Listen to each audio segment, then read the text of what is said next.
This was the most notorious boys' high school in all of South Korea. Every delinquent kid had been thrown into this place. Violence and skipping class, that was their everyday life. And yet, the boy who was unbeatable across the whole school was actually a thoroughgoing romantic. To get more material for romance, Ryu Woo-jin decided to transfer to an ordinary co-ed high school. But Dupa High had one iron rule.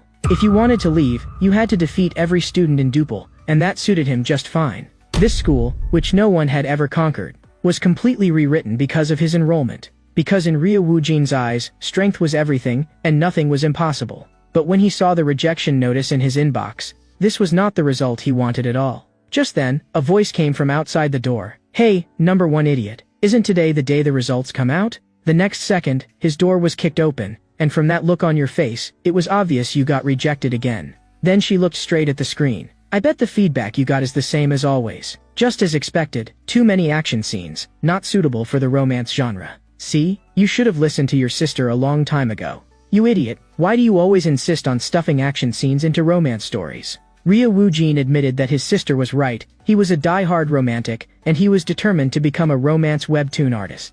His sister sighed. "Looks like you really have no social charm at all. I guess I'm partly responsible too. What does a guy who only knows how to fight all day understand about romance? You don't seriously think romance is some kind of joke, do you? And do your followers even know that their boss is actually a nerd obsessed with romance comics?" As his sister went further and further, Ryu Woo-jin could no longer keep his composure. He turned and grabbed his sister by the arm. "Enough. Don't push it too far. Do you really think I wouldn't dare fight back?" But the next second, a fragrant foot kicked him straight in the face. In one smooth move, she pinned him down completely. Crushed by the power of blood ties, he could not even move. "So it's because you've spent too long hanging around that dump of a school that you've completely turned into a delinquent? Or is it because it's been too long since you felt your sister's love, and now you think you can do whatever you want? Want me to help you properly remember the old days? Now you know the gap in strength between us, right? Go buy me some malatang, and bring a piece of mugwort cool cake for dessert too." After getting her favorite food, his sister looked completely satisfied. "I just love this feeling of my blood sugar skyrocketing." Meanwhile, Ryu Woo-jin was so furious he felt like destroying the world, because that one meal had cost him a full 6,500 won. "One day, I'm definitely going to settle this with you, I swear." But this kind of tough talk, he only dared say behind her back. Just then, something on the TV caught his attention again. "You're watching Titanic again? Don't you ever get tired of it?" His sister told him, "A true masterpiece is worth watching over and over again." "Sis, what do you think is the most important thing in a truly great romance story?" "It depends on whether it can really capture that sweetness between the main characters." Seeing how eager he was to learn, his sister still gave him a suggestion. "Why not look for material around you, like at school?" The moment school was mentioned, Ryu Woo-jin stiffened all over. It was an all-boys school. Just thinking about it was painful enough. Who would have thought his sister would suddenly shout, "That's it." Ryu Woo-jin thought she meant brotherly love. And no, not that. That school is already outrageous enough, and it's an all-boys school on top of that. Isn't that exactly your problem? Think about it. What do you even do at school? Other than fighting, it seemed like it was still just fighting. And everyone else seemed pretty much the same. Sometimes even the teachers joined in, and that was somehow Dupal High's midterm exam. After hearing all that, his sister nearly lost her mind. Only then did she finally understand why he kept forcing action scenes into every genre, because there wasn't even the slightest trace of romance anywhere around him. She suddenly felt this little brother of hers was genuinely a bit pitiful, and even urged him to just draw action comics instead. Ryu Woo-jin seized the chance to fire back. "You have no idea how wonderful love really is." But he also had to admit that his sister had a point. There really was something wrong with his environment.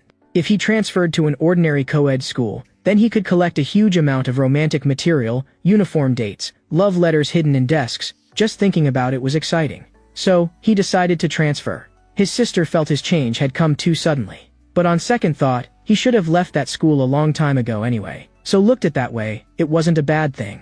But Dupal was a place that absolutely did not allow deserters. If he wanted to leave, there was only one way: defeat every student in Dupal. And so, the famous scene of him sweeping through the entire school appeared.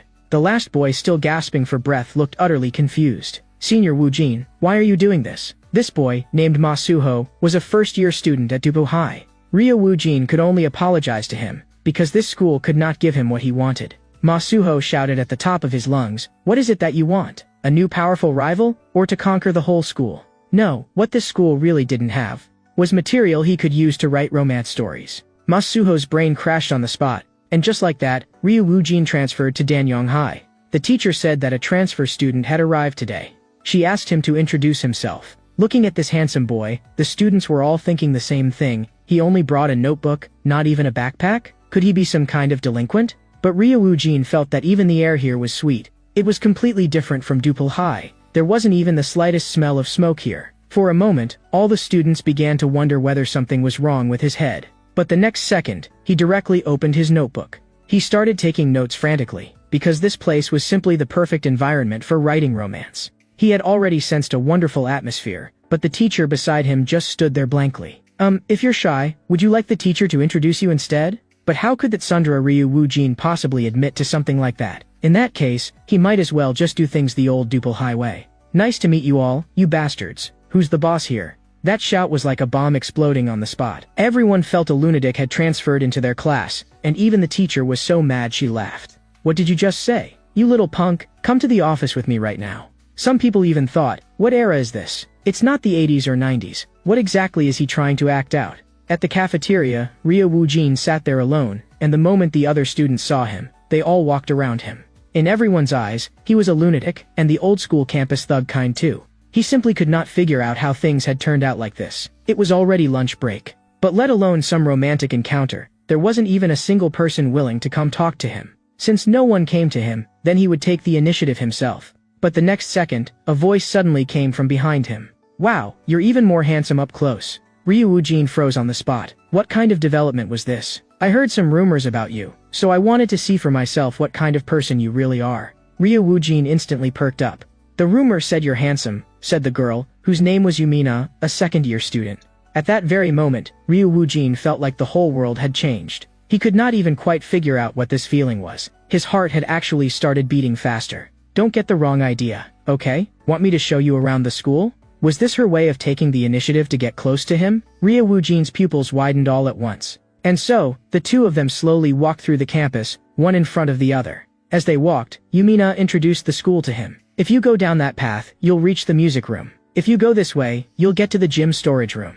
Ryu Woojin, meanwhile, walked along taking notes like crazy. In his notebook, he wrote, a heroine who actively invites the transfer student male lead on a school tour. As long as their conversation clicks, the two will naturally grow closer. At that moment, Yumina told him, that's about it for the tour. The only place left is that gym storage room, but not many people usually come this way. I heard that storage room often gets used for dates. That one sentence struck straight into Ryu Woojin's heart. What did you say? Seeing his reaction, Yumina quickly told him to forget what she had just said. But before she could even finish speaking, Ryu Woojin had already sprinted 50 meters away. That sight left Yumina completely dumbfounded. Ryu Woojin had only one thought in his head, a place used for dates. It was exactly like he had imagined. The gym storage room at a co-ed school really was different. He even felt like romance itself was screaming at him. The next second, he rushed straight into the gym storage room. If it really was here, then he was bound to find amazing material. But what he saw instead was a completely different scene. A group of delinquents were gathered there having a meeting, staring at him with icy eyes. And what he didn't know was that not long before, Kong Jiho had approached Yumina and told her to bring Ryu Woojin to the gym storage room. Yumina knew perfectly well that those guys were obviously planning to corner Ryu Woojin, so she could only refuse tactfully, saying that she and Ryu Woojin were not close at all. But the moment she finished speaking, Ryu Woojin shoved her against the wall. If we tell you to do something, you do it. Got it? Who do you think made it possible for you and your little brother to attend school in peace? Did you forget? If you don't want to suffer, then do as you're told. Frightened, Yumina still ended up bringing Ryu Woojin near the storage room. Although Ryu Woojin did seem a little strange, he didn't seem like a bad person. At that moment, all she felt was that her future had turned completely bleak. Wasn't this openly taking part in school bullying? For someone like me, who isn't even that smart, the only thing I really have going for me is my looks. She still wanted to become a big star. If she got dragged into public controversy over school violence in the future, then everything would really be over. She clenched her fists tightly. Looks like this time, the only thing I can do is apologize to my little brother. But Ryu Woojin simply never did things the normal way. Her heart instantly sank, and she felt like this time it was really over. Meanwhile, inside the storage room, the fight had already started. One boy had already taken his stance. But before he even had a chance to throw a punch, Ryu Woojin brushed right past him and then fell to the ground himself. Several of them froze for a second, then immediately started kicking him violently. What the hell is this? Isn't this guy just trash? At that moment, the boy in green shouted, "You brought that guy here, and he didn't even throw a single punch, right, Jiho?" But Kong Jiho looked completely confused. Normally, a group beating like this followed the same process every time. Some people begged for mercy before they got hit, while some tried to act tough before they got hit, and some would stubbornly hold out until the very end for the sake of that pitiful little bit of pride. He had seen all of that with his own eyes. But real Wu Jin didn't fit any of those types. He was just muttering in a low voice about things no one could understand. Something about there being romance, but after all that it turned out to be brotherhood. What the hell was that supposed to mean? Today, I'm at least someone with a girlfriend, okay? Those words left Kong Jiho completely baffled. Only then did Ryo Woo-jin finally realize just how much hatred he had drawn that morning. But in his eyes, that had clearly just been the most ordinary duple-style greeting. He even started to suspect that his classmates avoiding him was probably because of that too. If he fought back here now, things would only get worse, so he decided to quietly take the beating first. Maybe then the misunderstanding would pass. So he quietly hid his notebook inside his clothes. As long as the notebook was fine, that was all that mattered.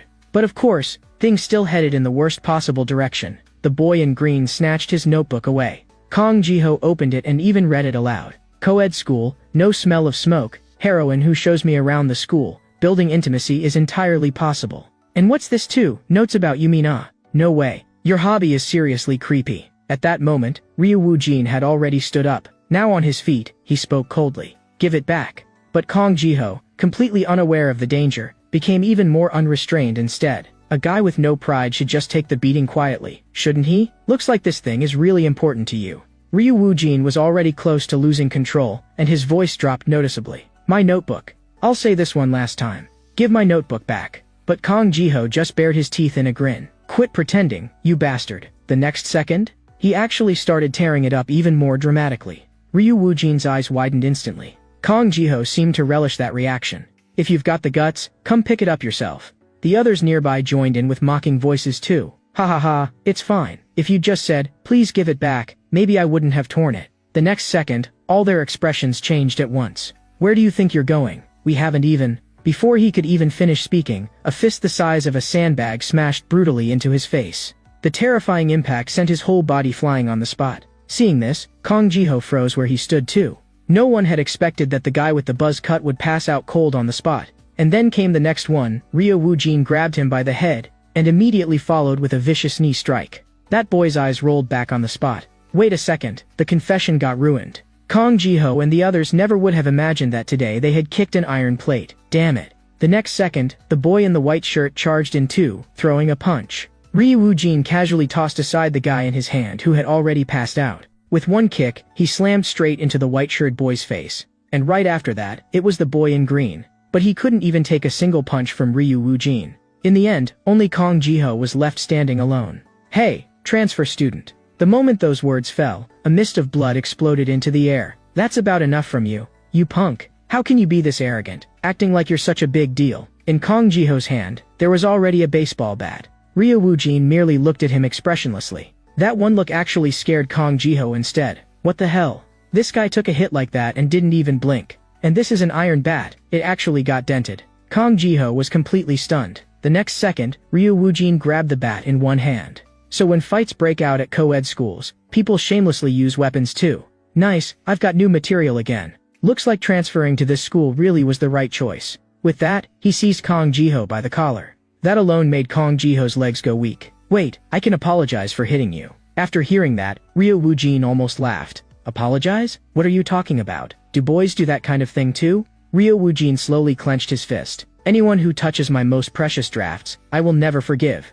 Only at that moment did Kong Jiho finally understand that the notebook was Ryo Woo-jin's one absolute taboo. But it was already too late, because that fist was already right in front of his face. The next second, Kong Jiho went flying out together with the door. Meanwhile, Yumina was standing there facing the wall in self-reflection. Should I start studying seriously now? No, forget it. I should go apologize properly to Ryo Woo-jin first and beg him not to report me. While she was still worrying about her future, the nearby door suddenly flew off entirely, scaring her badly. Isn't that Kong Jiho? But the next second, a cold voice sounded right by her ear. Hey, can we talk for a second? I'm really disappointed right now. You actually dared to lie to me. How could you do this to me?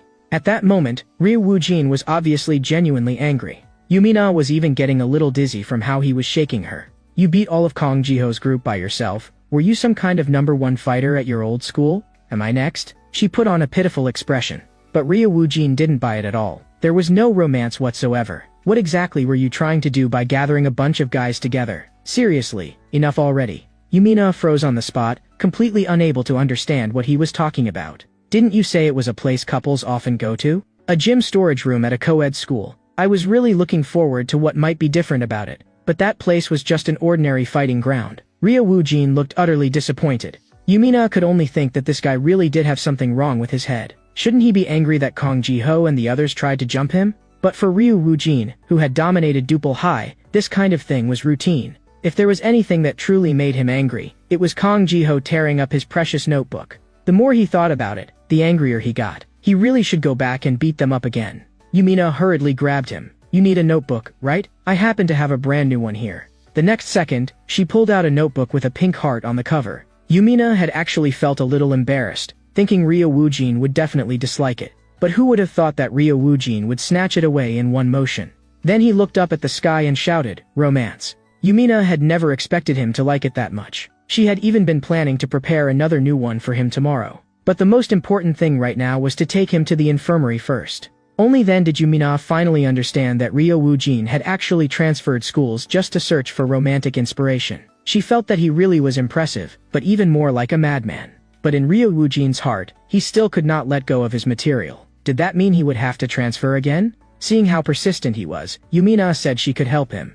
But Ryu Woojin had just been set up once already, so naturally he was still somewhat suspicious. Yumina told him that she was the school's vice president, so helping with something this small would be no problem. She could introduce him to the couples at school, as well as those students caught up in ambiguous, almost romantic relationships. Ryu Woojin was a little surprised too. He had not expected Yumina to have that kind of position. But Yumina had her own calculations as well. As long as she made Ryu Woojin owe her a favor, then later he would have no way to expose her involvement in school bullying.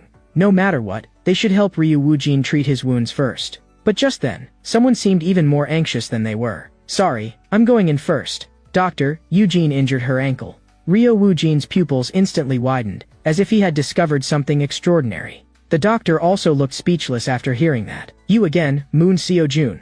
Don't make such a fuss. Let her sit here first. Only then did she notice Ryu Woojin and the others. You two are hurt too? Oh, it's Yumina. You're coughing badly, so wait a moment. Because he was too emotionally agitated, Ryu Woojin, whose bleeding had just stopped, started getting a nosebleed again. A Princess Carrie. Transferring to this school really was the right choice. Shin Yijin was also a second-year student, and the doctor applied medicine to her foot, saying it would get better soon. But Moon Seo-jun, standing beside her, still looked worried. Is she really okay? Shouldn't the doctor send her to the emergency room? It's just a normal sprain. Thank you, Seo-jun. Thanks to you, it was taken care of quickly. Eugene, didn't I tell you? I'll always protect you. Just like that, the two of them started radiating sweetness right in front of everyone. But Ryu Woojin was even more excited than they were, and even urged them on from the side, saying, "What are you standing around for? Hurry up and kiss." The atmosphere, which had been so nice, was instantly ruined by him.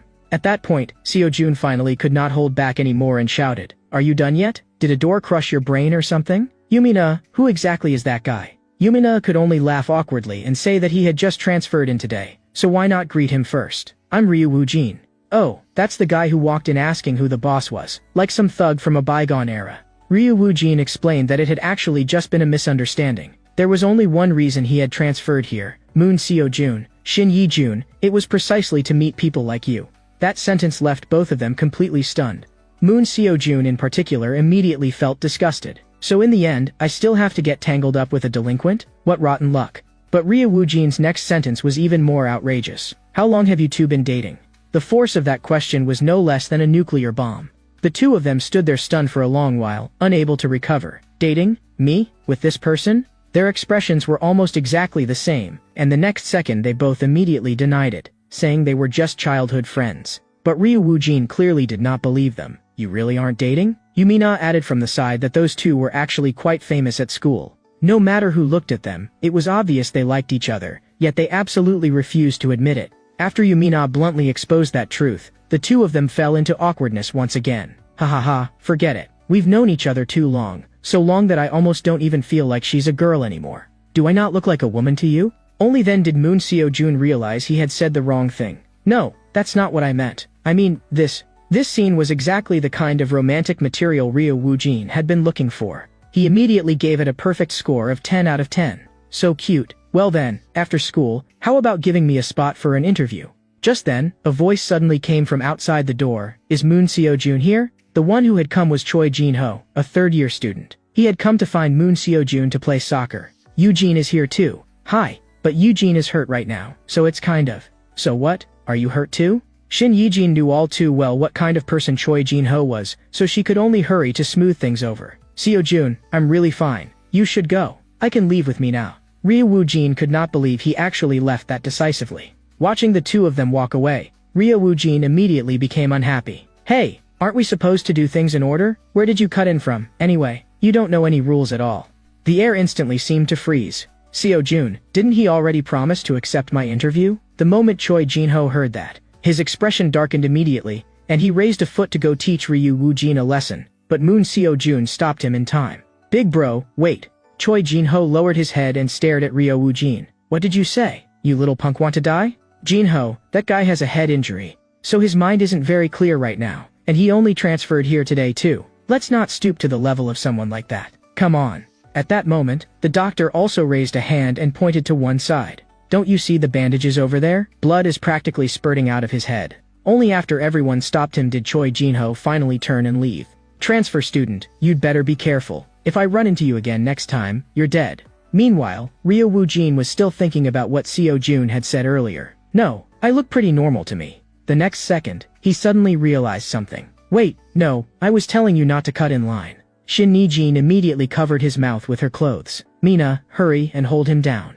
Ryo Woo-jin finally managed to break free, looking thoroughly displeased. What are you doing? What are you all doing? You only transferred here today, so maybe you still don't know this. But Choi Jin-ho is a very dangerous person. He's one of the members of the White Knight Society. Ryo Woo-jin immediately became interested. You've all been saying White Knight Society ever since earlier. So what exactly is it? Is it really enough to scare you all this badly? The White Knight Society was a local gang that tightly controlled this whole area, and there were even rumors that they had ties to a real criminal organization. Just how brutal were they? What's with that expression? I thought they were just the strongest violence group around. So then, is Seo-jun one of them too? Shin Yi-jin immediately denied it, saying of course not. Seo-jun only got called over by Choi Jin-ho to tag along because he was good at soccer. The moment Ryo Woo-jin heard that, his eyes changed at once. At that moment, the doctor added from the side that, speaking of which, last year there had been a student planning to go pro in soccer. It was said that all he had done was make a celebratory gesture that Choi Jin-ho felt insulted by.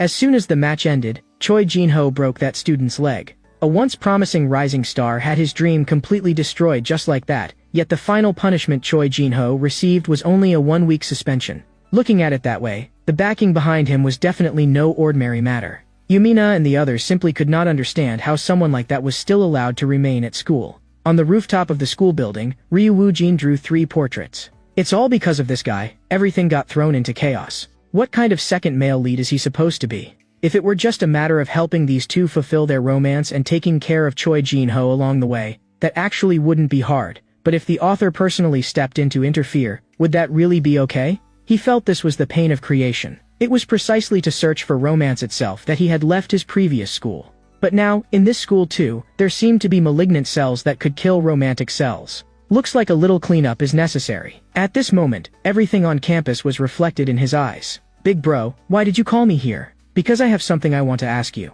Aren't you close with Shin Yi-jin? Are you two dating? No, we're really just friends. Come on, tell me the truth. You're really not dating? Or is there actually something going on?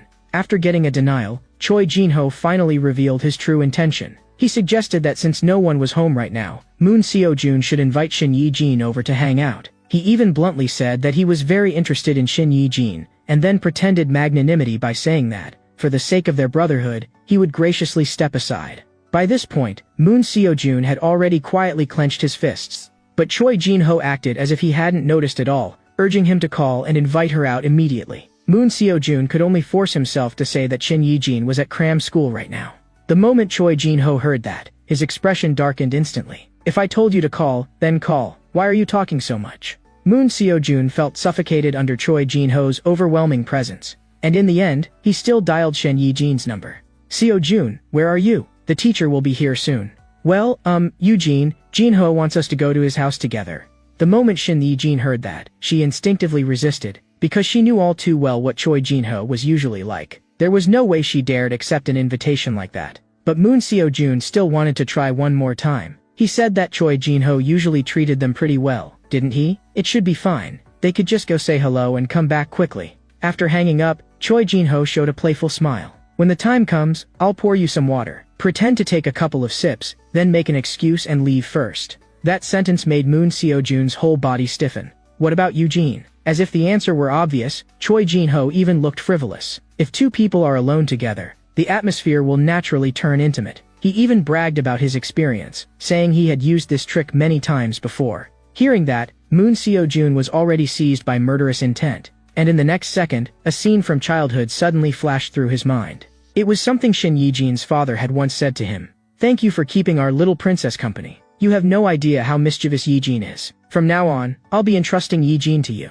But immediately after that, a sudden tragedy struck. In the end, that man died by the wall. And the one responsible had not only been driving drunk, but was also the son of a chaebol family, so the ending had been decided from the very beginning.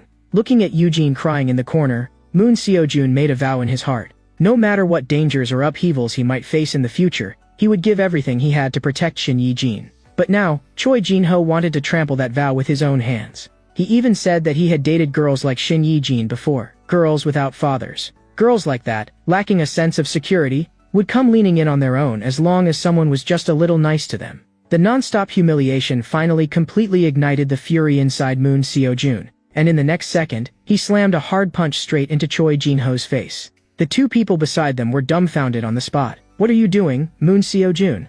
Even Ryu Woo-jin had not expected things to escalate this quickly. Choi Jinho looked utterly incredulous and reached up to touch the cheek he had been punched on. Moon Seo Jun, I usually look out for you, but don't push your luck. Before he had even finished speaking, he grabbed Moon Seo Jun by the face, and slammed his whole body against the wall, while his other hand slowly clenched into a fist as well. You bastard, didn't you say you didn't like her? What, now you can't bear to let someone else have her? Don't think that just because I let you tag along a few times, you're actually somebody. After watching everything from start to finish, Ryo Woo-jin immediately flipped open his notebook, and in an instant his whole body was filled with excitement. It was practically as if God were helping him. A male lead throwing a punch to protect the heroine. This was true romance. In his setting, in order to protect the heroine, the male lead would throw a punch at delinquents several times stronger than himself. At Duple High, he had never once seen a fight with this kind of romantic quality. He waited in eager anticipation for Moon Seo Jun to break free of the shackles of emotion,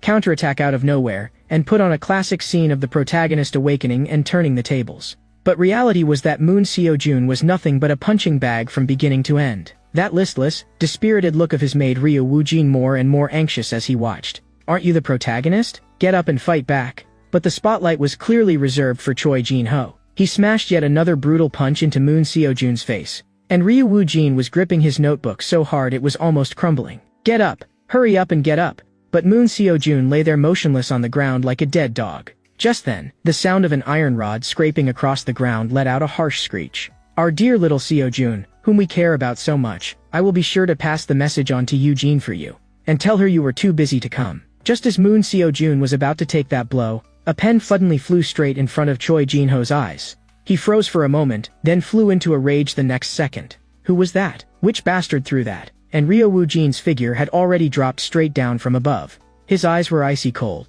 You bastard who made me write a ruined plot. Choi Jinho was stunned on the spot. How could a person possibly appear out of midair? Right after that, he recognized Ryu Woo-jin too. Wasn't this the transfer student he had met once in the infirmary? But before he could even react, a rainstorm of fists had already come crashing into his face. His whole body was then sent flying by a direct kick, spinning several times through the air, before slamming heavily into the wall. This sudden turn of events made the other two beside them feel their hearts skip a beat. The brown-haired guy came to his senses and threw a punch, but not only was it dodged with ease, he was even grabbed by the throat by Ryo Woo-jin in the next instant. You bastards, what did you do to our Seo Jun back then? In the next second, he switched to grabbing his hair instead. With a terrifying impact, he smashed him straight through the wall behind him, and Ryo Woo-jin said coldly, "This is what you did back then, isn't it?" The other one immediately swung the iron rod at him. But Ryo Woo-jin was battle-hardened. With just a sidestep, he dodged it effortlessly. Then he grinned. You guys really do love using weapons. A co-ed school shouldn't be like this. In the next second, he clenched his right fist tightly. And when that punch landed, the ground instantly burst into spiderweb-like cracks. The boy who took that blow head-on lost consciousness on the spot. He had never imagined that one day he would get beaten this badly. Moon Seo-jun was completely dumbstruck. What the heck, this transfer student is way too strong. Although he had already felt that this guy looked like a dangerous character, it turned out that appearances really did mean something after all. After taking care of Choi Jin-ho and his group, Ryo Woojin slowly walked over to Moon Seo-jun. You came to help me? Thanks. Only then did Moon Seo-jun remember that he still did not know Ryo Woojin's name. Looking at Ryo Woojin reaching his hand out toward him, Moon Seo-jun got so nervous that he shut his eyes right away. But unexpectedly, Ryo Woojin merely bent down and picked up his ballpoint pen, and casually told him that his name was Ryo Woojin, and his dream was to become a romance webtoon writer. After hearing that, Moon Seo-jun's eyes lit up at first, but then immediately dimmed again. A romance webtoon? But Ryo Woojin had already started writing away on his own. In real life, the male lead really can't miraculously beat all the school tyrants after all. But since this is a comic, then I'll just set this action scene so that the male lead defeats all the school tyrants. With that said, he closed his notebook, and reached out to ask whether Moon Seo-jun could still stand up. What came next was the highlight shot of a famous scene. Just then, Shin Yi-jin rushed out. What gods and plots? What nonsense have you been talking about this whole time? Ryo Woojin heard that and did not care in the slightest. He said this was merely the plot laid out in advance by a future webtoon artist. Moon Seo-jun was even more bewildered and could only ask Ryo Woojin to explain more clearly. Ryo Woojin gave a sly grin. A classic confession scene. Go on, tell her how you feel. That sudden suggestion left Moon Seo-jun completely frozen. What did you say? Who gave you permission to tell me to confess on your own?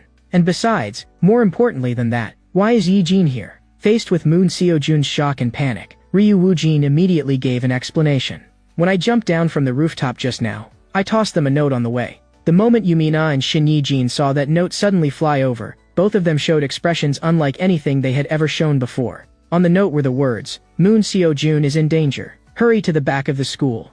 After hearing that, Moon Seo-jun was tearing into him in his head, while also wondering how anyone in their right mind could do something like this. Anyway, we're really just friends. How many times do I have to say that before you understand? Ryo Woojin directly gave him a look as if he were an idiot. For such a laughable reason, you still dared to throw yourself into a fight, and the other side was someone you clearly couldn't beat. Stop lying to yourself, kid. Let me give you one piece of advice. Someone who doesn't even dare face his own heart has no right to protect anyone. Moon Seo-jun gritted his teeth, roaring wildly in his heart. Who do you think doesn't want to be honest? What if all of this is just my own wishful thinking? What if I really say it out loud, and in the end destroy the relationship we have now? Who would bear the consequences of that? Sometimes, deceiving yourself is the only thing you can do. But Ryo Woojin could not hear his inner monologue at all, and simply walked straight over to Shin Yi-jin, muttering a bunch of things no one could understand. But just from the expressions on their faces, it was obvious that nothing good was coming of it. The feelings Shin Yi-jin had suppressed for so long seemed to be pried open in an instant, and she directly threw her jacket over Moon Seo-jun's head. I heard about it. You were the one who attacked Choi Jin-ho first. Have you lost your mind? And what was that about doing it to protect me? Even Ryo Woojin had not expected that Shin Yi-jin also had a habit of covering people up with a jacket. This plot direction seemed a little off. With his head covered by the jacket, Moon Seo-jun still refused to admit defeat. Because we made a promise, didn't we? Don't tell me you thought I was just repaying a favor. Because of that promise, Shin Yi-jin also remembered the words her father had left behind when they were children. I'll be entrusting Yi-jin to you from now on. Please take good care of her. But Moon Seo-jun said that it was not like that at all. In the next second, Shin Yi-jin suddenly burst into tears. I never wanted you to get covered in injuries just to protect me. Those words were like something tearing straight open the deepest wound inside Moon Seo-jun's heart. At last, he gathered his courage and said all the words he had hidden for so long. I really don't want to keep seeing the people I treasure suffer those humiliating and painful things because of me. Because I like you, that's why I want to protect you. When Shin Yi-jin heard that, her whole body froze. What did you just say? But in the next second, Moon Seo-jun was the first one to retreat instead. No, what I meant by like is that kind of like between friends. But at that exact moment, Ryo Woojin's words from earlier rang out in his mind again. Someone who doesn't dare face himself, someone who doesn't dare be honest with himself, has no right to protect anyone. He finally confessed out loud. I like you. The kind of like that goes beyond friendship. I've liked you for a long time. I'm sorry. I've never thought of you as just an ordinary friend. The lock that had weighed on his heart for years was finally opened completely, and Moon Seo-jun felt as though his whole body had grown lighter. But for all of this, he really did have to thank Ryu Woo-jin. Shin Yi-jin kissed him straight through the jacket, and the impact of that scene left Moon Seo-jun completely frozen. Shin Yi-jin looked at him and gave him an incomparably radiant smile. Idiot. The words, "I like you," were actually something I wanted to say even earlier than you did. Seeing that scene, Ryu Woo-jin felt a jolt in his chest. As for Moon Seo-jun, his face was full of disbelief. Then if that's what you mean, does that mean we're dating now? Ryu Woo-jin was already so excited he could barely take it. This was way too romantic. He was about to lose it. This mouthful of lovey-dovey sweetness had set him ablaze. Looking at Ryu Woo-jin, who was erupting like a volcano over there, Moon Seo-jun had no idea what on earth he was going crazy about. Clearly he was the one who had fallen in love, not him. But at this moment, Ryu Woo-jin looked like he had practically been burned black all over. He was still muttering under his breath, "Sure enough, transferring to this school was so worth it." The whole tone instantly fell apart. Moon Seo-jun scooped him up in his arms and shouted to the sky, "Ryu Woo-jin." Just then, the infirmary door was kicked open, and the doctor spat out the coffee she had just taken into her mouth. "What is it now? Don't tell me Yi-jin's hurt again." Moon Seo-jun hurriedly explained that the one who was hurt was Ryu Woo-jin. The teacher looked like she was about to lose her mind, scolding them for always causing trouble outside while still hurrying to make Ryu Woo-jin lie down. But no one knew that, while being carried in a princess carry, Ryu Woo-jin was actually feeling a little emotional inside. Somehow, this feeling was unexpectedly reassuring and comforting. But he had no idea that because of his transfer, Dupal High had long since fallen into chaos. A girl named Lee Ruta jumped straight down from the 3rd floor. But strangely enough, she was completely fine, and most importantly, she had only just been discharged from the hospital today. Ma Suho covered his forehead with one hand. "This is bad, Senior Cha-im. She's already found out that Senior Woo-jin transferred schools. Didn't the whole school already know about that? Back then, a whole group of us went at him together, and we still got completely wrecked. That's not even the real problem here. That Lee Ruta, back then, she was still lying in the hospital with both arms broken. Only then did Cha-im realize. If that's the case, then Ryu Woo-jin didn't even fight everyone in the school that day. But honestly, even if we counted Lee Ruta in, we still don't think we could have won."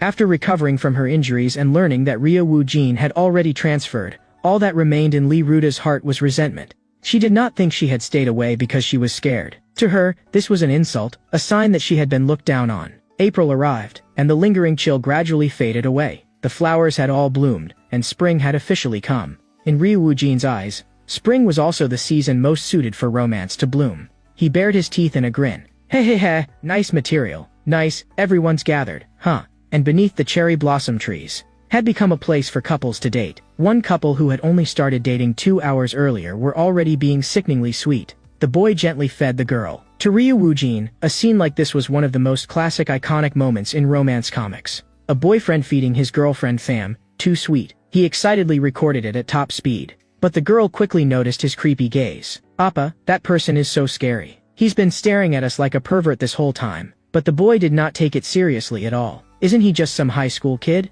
Seeing the way Ryu Woo-jin looked like he was practically drooling, the boy only thought this was the typical face of some truant punk wandering around. The boy was very confident in his own abilities. He was even a brown belt in Brazilian Jiu-Jitsu. In the next second, he walked straight over, planning to teach Ryu Woo-jin a lesson, and the girl was instantly charmed by how cool he looked. "Hey, brat, you've been getting on my nerves for a while now. What exactly do you want?" Ryu Woo-jin was the one who froze instead. Someone had actually delivered himself right to his doorstep. He even started considering whether to conduct a deep interview, but a mosquito that suddenly flew over directly interrupted his train of thought. At the end of his patience, he raised his hand and slapped it down. And as a result, a large section of the flower bed collapsed on the spot. Damn mosquito, already rushing out in April just to annoy people. "Sorry, big bro, but what exactly did you want?" The boy immediately activated the power of money. That, instead, completely threw Ryu Woo-jin off. "This guy, at least let me finish what I'm saying first. It's not what you think." But the series of mishaps had already made this boy lose all face, and the girl was utterly disappointed too. "Appa, don't you have even this little self-respect? Let's break up." "No, Ji-sun." Ryu Woo-jin instantly looked awkward. He had forcibly broken this couple apart. It was all because he had not controlled his strength properly just now and had completely ruined everything.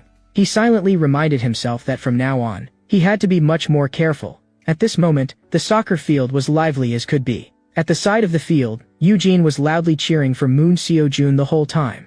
The next second, he lifted his foot and shot. The ball went in. "Wow, There it is, Seo Jun's curved banana shot. Did you see that perfect arc? It was practically like Roberto Carlos. So cool. The next second, he even directly paid tribute to Cristiano Ronaldo, and then lifted up his shirt, revealing the words on his t-shirt, "Yi-jin, I love you." Ryo Woo-jin felt that this confession was far too romantic, expressing love through a goal celebration. Once again, he had harvested perfect material. Shin Yi-jin turned to look at him. "Woo-jin, don't tell me you're only getting to school now? No matter what, you should still get here earlier." But Ryo Woo-jin suddenly asked about Choi Jin-ho, wanting to know whether they had clashed again afterward. Shin Yi-jin told him that Choi Jin-ho had not come back to school even once since that day. "No matter what happens, if anything comes up, you have to tell me immediately." But what Shin Yi-jin was actually more worried about was him. He had provoked the White Knight Society, yet nothing had happened to him even now. That was far too abnormal. She had even already started imagining the worst. Could they be planning to target me first, and then come after you? If you really need help, all of us. Before she could finish, Ryo Woo-jin directly cut her off, saying he would keep an eye on the matter and handle it himself. He only hoped that Moon Seo-jun and Shin Yoo-jin could continue getting along peacefully. That would already be the greatest help to him. In the next second, a soccer ball slammed straight into his face. "Hey, stay away from Eugene." It seemed that Moon Seo-jun was jealous. Instead of getting angry, Ryo Woo-jin burst out laughing. "Your boyfriend is all puffed up with jealousy." After that, she turned to ask Shin Yi-jin whether she knew where Yumina was right now. At that moment, Yumina was filming a short video. She set the timer to 3 seconds. After walking to the designated spot, she began to dance. Her movements were light, with a touch of playfulness. Ryo Woo-jin suddenly popped up behind her. "What are you doing?" That instantly startled her. She could not understand at all how Ryo Woo-jin had found this place so precisely, but all of Ryo Woo-jin's attention had fallen on her phone. "Oh wow, filming TikTok, huh?" Yumina was instantly alarmed. "If you press that, then the video will." In the next second, she quickly snatched the phone back. "You mean you want me to keep introducing you to new material? Seo-jun and Eugene are doing great now, and haven't your relationships with everyone gotten closer too?" But Ryo Woo-jin felt that when it came to material, naturally the more the better. "You mean I was full of worries?" Back then, she had agreed to help Ryo Woo-jin only because she was afraid he would report the bullying. But now, Ryo Woo-jin even dared to provoke an organization like the White Knight Society. Continuing to get entangled with him was simply too dangerous, and she had long since realized that Ryo Woo-jin would never actually do something like report her. So now she only wanted to hurry and find some excuse to get away. In the next second, her foot slipped. Ryo Woo-jin hurriedly reached out to steady her. "Are you okay?" That instantly made her blush. She quickly pulled away from Ryo Woo-jin, absent-minded all over, with her head full of other thoughts. Ryo Woo-jin, however, mistakenly thought she was racking her brains to help him think of new material, and even sincerely praised her for being kind and thoughtful, which immediately filled Yumina with a wave of guilt. In the next second, the class bell rang. Yumina immediately took the chance to say she was going back to the classroom, conveniently using class time to sort out material, then hurried off. She could only feel that Ryo Woo-jin had nearly become obsessed with material. If this kept going, sooner or later her own brain was going to have problems too. Looking at her reflection in the window, she remembered that brief and subtle little moment from just now again. She even regretted not having recorded that image in time. After pulling himself together a little, Ryo Woo-jin also decided to go into the classroom for class. After all, he had just learned an extremely useful little trick from Shin Yi-jin. He told Shin Yi-jin that ever since middle school, he had never seriously attended class again. Shin Yi-jin was curious where he usually went when he skipped class, and Ryo Woo-jin answered, "Outside." Combined with his outrageous fighting ability, Shin Yi-jin immediately concluded that he was the type of delinquent who hung around campuses, but Ryo Woo-jin immediately denied it. He had simply, before he knew it, gotten used to that kind of life long ago. And behind it all, there was actually a reason. Shin Yi-jin understood it even less. What possible reason could there be for skipping class? Ryo Woo-jin wanted very much to explain that in the school he used to attend, fighting was everything, and the law of the jungle was all that mattered, because that place was not somewhere people studied and learned at all. But in the end, those kinds of words still would not come out. As for attending class, only the weak did that. A way of thinking like that was practically the same as directly denying the entire Korean education system. But Shin Yi-jin felt that, as a creator of romance stories, was it really appropriate for him to say something like that? Clearly, the classroom was where iconic moments and heart-fluttering scenes were most likely to happen. For example, secretly passing notes behind the teacher's back. Or that faintly suggestive moment when borrowing an eraser, "Could you help me pick up my eraser?" Or for example, the two of them sharing one textbook together. As a romance comic writer, were you really going to miss all of those most classic heart-racing scenes? Those words struck Ryu Woojin directly. "I will attend class properly and seriously." Ryu Woojin sincerely thanked Shin Yi-jin. Thanks to her, he could finally dig up even more romance material now. He only felt that it had been a very long time since he had been this fired up and full of motivation. Just how different could classes at a co-ed school really be? As class time drew near, the students checked with one another whether the next class was chemistry. Someone suddenly remembered they had not finished their homework and hurried off to borrow the class monitor's notes to save themselves. But those came at clearly marked prices, 5,000, not one less. Noticing that the strict chemistry teacher had already arrived, everyone quickly returned to their seats. But this teacher was particularly unusual. He actually had a greatsword strapped to his back. Judging just by his face, he was actually an old man, and even his name was strange, Yasuo. When he was young, it was precisely because of that name that he was endlessly ridiculed and bullied by others. But everyone who had laughed at him in the end got beaten into the ground by him. Insulting him was one thing, but insulting the One Peon Beast clan was a capital offense. In order to defend the dignity of his family, he became the school tyrant everyone feared in his youth. But during that rebellious period of his youth, one mentor completely changed his life. "You have talent in science. In the future, you can become a teacher." But before that, first beat him senseless. Afterward, the man spoke to him earnestly. "Go guide students and straighten out the school atmosphere." And the results of his teaching were indeed very remarkable. Even the once arrogant and overbearing Kong Jiho had once received some of his care, and now in class, he had become obedient to an extreme. By the time Ryu Woojin reached the classroom door, he realized class had already started. The eyes of the entire class instantly fell on him, and no one had expected that there would actually be someone this gutsy. Kong Jiho even gritted his teeth. "Ryu Woojin, you're actually still at this school." After all, after that day, he had completely disappeared, so Kong Jiho had thought Ryu Woojin had already transferred away long ago. At that moment, the girl in the front row hurriedly spoke up to warn him. "Sit down, quickly. Teacher Yasuo is really scary. You just transferred here, and you're already going to crash into him head-on like some reckless idiot?" Yasuo also seemed to have discovered a new toy and decided to properly discipline Ryu Woojin.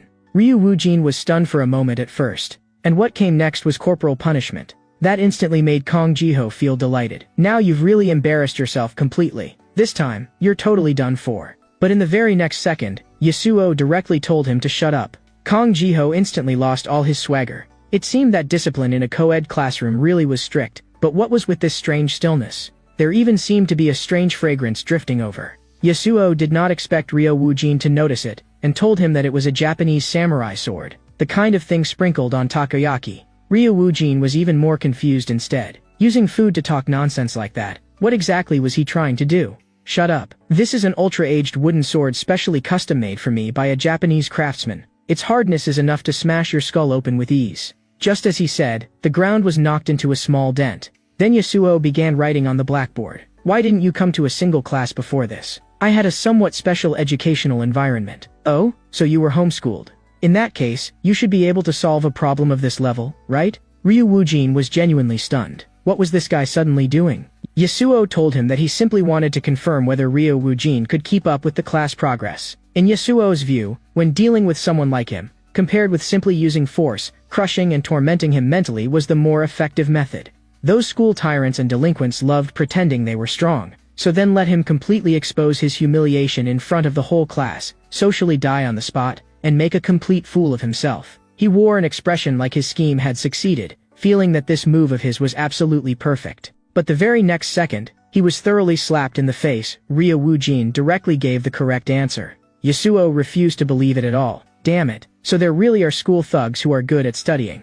But even so, Yasuo was determined to make Ryu Woojin understand today what real suppression meant. So he threw out several more questions in a row, but Ryu Woojin answered every single one of them with ease, and even found them simple. For the first time, Yasuo felt defeated. How can you even solve these problems? I already studied them in advance back in middle school. Speaking of which, was this what co-ed classes were actually about? Just solving this kind of problem? Thank you very much. I got some excellent material. Those words were practically like grinding his face against the ground, and they completely ignited Yasuo's anger. In the next second, a hand was raised. "Teacher, stop messing around already and hurry up and teach." The one who spoke was class president Hong Juwon, the second-ranked student in the whole school. The whole class instantly burst into laughter. In the end, the class president had stepped in after all, and everyone started chiming in too. "Just teach already. Yasuo felt this was utterly ridiculous. In the end, he was the one who had embarrassed himself and socially died. If this kept up, there was no way he could continue his disciplinary work. His thoughts suddenly returned to his teacher's guidance from back then. No, just making them embarrass themselves and lose face in public. Can such a low-level tactic really discipline those school tyrants and delinquents? Then what else can be done? These days there are student rights and all kinds of regulations. Corporal punishment has long been banned. Yasuo gripped his water cup tightly. That's true, but if there really is no other way, then it can only be done like this. Are you saying, to give up? Your name is Ryo-Eugene, right? Stay behind after class. It seemed Yasuo still had no intention of giving up. He was preparing to properly teach Ryo-Eugene a lesson in private. In the gymnasium, the two stood facing each other. Ryo-Eugene could not help asking, is this extra tutoring? Something like that. Although I really did miss a lot of classes before, I think listening in class won't be any obstacle for me at all. But even as he was speaking, Yasuo's wooden sword had already swept across. Ryo-Eugene leaned backward and easily dodged it. A cold voice followed. If I remember right, corporal punishment is banned, isn't it? Corporal punishment? I have no idea what you're talking about. This is nothing more than sparring. Ryo-Eugene had not expected Yasuo to be this shameless either. I, too, once had a time when I was recklessly rebellious and unruly, just like you. But unlike you, I met the right guide, and only then did I become what I am now. He was convinced that Ryo-Eugene was not bad by nature, but merely lacked someone who could guide him. So let me, as your teacher, personally teach you, using this rod of discipline filled with love. The intense collision even stirred the air around them. Even Yasuo himself was shocked. Ryo-Eugene's skills were far more outrageous than he had imagined. You're not an ordinary school thug. Ryo-Eugene did not respond. I already guessed it would be like this, so I specifically went to look through your student records. The moment Ryo-Eugene heard that, his heart tightened. Damn, has the fact that I transferred from Dupal High been exposed? But he had clearly overthought it. Yasuo said that Ryo-Eugene's high school transfer records had been completely deleted. It was as though someone had deliberately erased that information and hidden it on purpose. Ryo-Eugene was stunned after hearing it too. He had never deleted anything. So who had done it? That only made Yasuo even more curious. What exactly was your real identity? In the next second, he was the one who froze instead. The supposedly indestructible wooden sword now had only the hilt left. Where had my firewood sword gone? Ryo-Eugene slowly clenched his fist. Although I don't know what that means, you really were scared just now, weren't you? At that moment, Yasuo finally reacted too, and even started stammering. Don't tell me, you caught it just now and even snatched away my firewood sword in the process? In his eyes, Ryo-Eugene was far too dangerous. If someone like that continued to stay at Danyang High, the consequences would be unimaginable.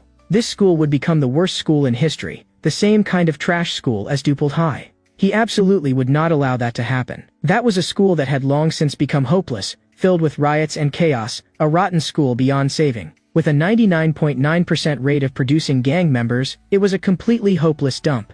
Even if he had to stake his teaching career on it, he had to stop Ryo-Eugene. He had to stop Ryo-Eugene no matter what. He swore that he would personally defeat Ryo-Eugene. In the next second, Yasuo suddenly lost his strength and fainted directly to the ground. Ryo-Eugene also froze. Are you okay? Do you want me to help you to the infirmary? But even at a time like this, Yasuo was still worrying about the school. What exactly did you transfer to this school for? If you're trying to throw this school into chaos too. Ryo-Eugene told him that he had come to look for romance material. Yasuo apologized on the spot. What? How should I put it? I used to go to an all-boys middle school and an all-boys high school. But, I want to become a romance webtoon writer. Looking at Ryo-Eugene's incomparably serious eyes, he did not look like he was lying at all. In the end, Yasuo could only squeeze out one sentence. Impressive. In the very next second, he completely fainted. Actually, Ryo-Eugene felt a little nostalgic inside. It had been a long time since he had fought with a teacher, and this feeling reminded him of his days at Dupal High. He wondered how those classmates from back then were doing now. Just then, a voice entered his ears. In the next second, I found you, Senior Eugene. The moment he heard that voice, cold sweat instantly broke out on Ryo-Eugene's face. He knew that voice far too well. Lee Ruta. Long time no see, Senior. Lee Ruta jumped straight down from above. Her eyes were full of the excitement of spotting prey. Ryo-Eugene still could hardly believe it. Lee Ruta, why are you here? He had never told anyone that he had transferred schools, and he simply could not understand how she had found this place. When Lee Ruta heard that, she bared her teeth in a grin. Because there is one person I've always been watching and always been tracking. In the next second, she took out her phone from her sleeve. But immediately afterward, the phone fell straight to the ground. Because both her hands were injured. Even picking up a phone looked difficult for her. Ryo-Eugene was dumbfounded watching her. This girl, do you want me to help you? After failing to pick it up several times in a row, Lee Ruda simply kicked the phone toward him. "See for yourself." Ryu Woojin's eyes widened on the spot. The person on the phone screen was Yumina, and this was the one Lee Ruda had been tracking all along. Because this video had gone massively viral at the time, instantly exploding across the internet. The amount of discussion was overwhelming, and it was exactly because of this video that Lee Ruda noticed that face, familiar, yet also nostalgic. Ryu Woojin covered his face with one hand. Influencers really do bring endless trouble. But in Lee Ruda's eyes, this was simply heaven's blessing. Even before that, strange rumors about Ryu Woojin had already started to spread. The rumor said that you were going to become a romance webtoon writer, senior, and that's why you dropped out and left. But in the end, the moment she had just transferred over, she saw Ryu Woojin beating up teachers everywhere. Only then was Lee Ruda finally relieved. Ryu Woojin was still the same old Ryu Woojin, and as for those rumors, they collapsed on their own. After hearing that, Ryu Woojin immediately denied it, stressing that he had not beaten up any teacher at all. Lee Ruda, however, said that in her memory, Ryu Woojin's goal had always been to dominate every school in the country. Ryu Woojin immediately barked at her to stop talking nonsense. What kind of ridiculous idea was that? Lee Ruda said the evidence was plainly right there, but then she changed the subject and said she had not expected that Ryu Woojin wanting to become a romance webtoon writer was actually true. While helping Yasuo up, Ryu Woojin warned Lee Ruda with a serious expression that she absolutely must not spread the news that he was studying here. And he also told her to disappear from in front of him immediately. Ryu Woojin himself actually knew very well that even if he was no longer loudly stirring up trouble now, his reputation and public image had long since hit rock bottom. If people found out he had come from that place too, then it would become even more impossible for him to get along with everyone normally. After all, on the very first day he came here, he had already made such a huge fool of himself. He had only just finally recovered from that and barely managed to find his footing. After hearing that, Lee Ruda only felt like her brain could not keep up. What exactly do you mean by that? You're not fighting anymore? All for some trivial little love romance? Ryu Woojin then said that he had never put matters of love and romance first. But the moment his words fell, the soul of a shoe had already appeared before his eyes. Ryu Woojin was sent flying backward on the spot, smashing hard into the wall. The abnormal loud noise instantly drew the attention of Moon Seojun and Shin Yijin. After the dust settled, Ryu Woojin's figure reappeared. He was still clamping Yasuo tightly in his arms. Ryu Woojin's gaze darkened. "Are you crazy? Lee Ruda, that attack just now was aimed to kill, wasn't it?" Lee Ruda revealed what she was really thinking. She had originally come to support Ryu Woojin in continuing toward his goal of conquering the whole country's schools. But now, her thoughts had completely changed. She had decided to force Ryu Woojin to drop out and bring him back to Dupel Boys High. And the first step was to beat Yasuo until he was unrecognizable and cripple him completely. Left with no choice, Ryu Woojin could only take the man out into the street first to move him away, shouting as he ran, "Move! Hurry up and move!" As for the pedestrians who could not get out of the way in time, he could only apologize to them in his heart. The moment he rushed to a T-junction, he slammed on the brakes. But Lee Ruda's attack had already arrived, and he barely dodged it by a hair. After missing that strike, Lee Ruda was clearly somewhat disappointed. Ryu Woojin seized the chance, turned, and ran. "Don't run, senior. Come and fight me properly." At this point, Ryu Woojin was genuinely furious. He felt Lee Ruda was simply insane, endlessly relentless. What he could not understand even more was that even with both arms injured, she could still run so fast. Maintaining balance and stabilizing her center of gravity like that, did it not hurt at all? Suddenly, a flash of inspiration struck his mind. Since her arms were already injured that badly, in the next second, he directly prepared to jump up onto the rooftop. The moment he leaped up there, he felt completely smug, and even shouted provocatively at Lee Ruda, "Jr., can't get up here, can you?" He was actually repeatedly mocking and humiliating an injured person, as expected of the strongest of the two schools' forces, but using injury as an excuse. In the next second, she planted one foot on the wall, and sprinted all the way upward by stepping on the wall. Ryu Woojin was stun numb on the spot. "I'm not some member of your two-school crowd, you ignorant idiot. Damn it, no matter what." He had to get Yasuo moved somewhere safe first. While shouting Yasuo's name, he checked whether the man had already passed out and urged him to go back to school first. But Yasuo clearly replied that he was in excellent condition right now, his blood boiling with excitement as if he had returned to his prime. Ryu Woojin was genuinely dumbfounded. "Big bro, who exactly are you?" Yasuo said that because of this long-awaited battle, his blood had started burning again, so he had recovered to his original state. Ryu Woojin only felt that this sounded utterly ridiculous. Who on earth gets younger the more they fight? But Yasuo told him that this had always been his original appearance, and that he was only 30 years old this year. This was called stress-induced aging. For a moment, Ryo Wujin could not even imagine what Yasuo had gone through. Yasuo himself was also helpless. As for Ryo Wujin, he simply could not find any legal and proper way to discipline him. But Lee Ruda actually dared to attack a teacher despite this being their very first meeting. Her audacity was simply outrageous. Ryo Wujin immediately added another jab from the side. That's right, she had just said she was going to beat Teacher Ya into a complete wreck and cripple him outright. When Yasuo heard that, he also felt that Lee Ruda's hostility was far too intense. Someone like Lee Ruda was not someone ordinary people could handle at all, so he said that he would think of a way to stop her and told Yasuo to go hide somewhere safe first. This hostility is obviously directed at you. Someone like me. She doesn't even take seriously at all. She probably just wants to use me as a bargaining chip to threaten you.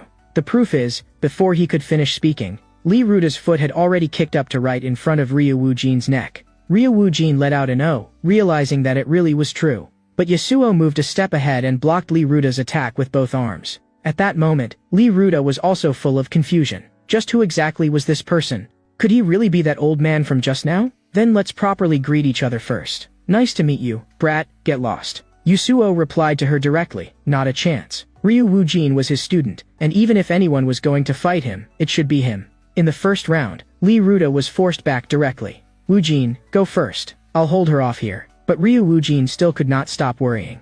He said plainly that Lee Ruda was very strong and absolutely not someone an ordinary person could handle. But Yasuo was unusually confident, saying that he was currently in the absolute prime of his body. An obstacle like this in front of him was something he could overcome with ease, and he repeatedly urged Ryo Wujin to hurry and leave. The scene before him instantly made Ryo Wujin, as a romance comic creator, think of a classic manga setup. The male lead willingly staying behind alone to protect someone else, while the female lead was forced to flee. And Lee Ruda was the villain. A woman, just for the sake of a mere woman. He was even prepared to throw away his life. Idiot. And Yasuo was the heroic male lead saving the beauty. Go, I'll hold her off here. As for Ryo Wujin, he was the protected heroine.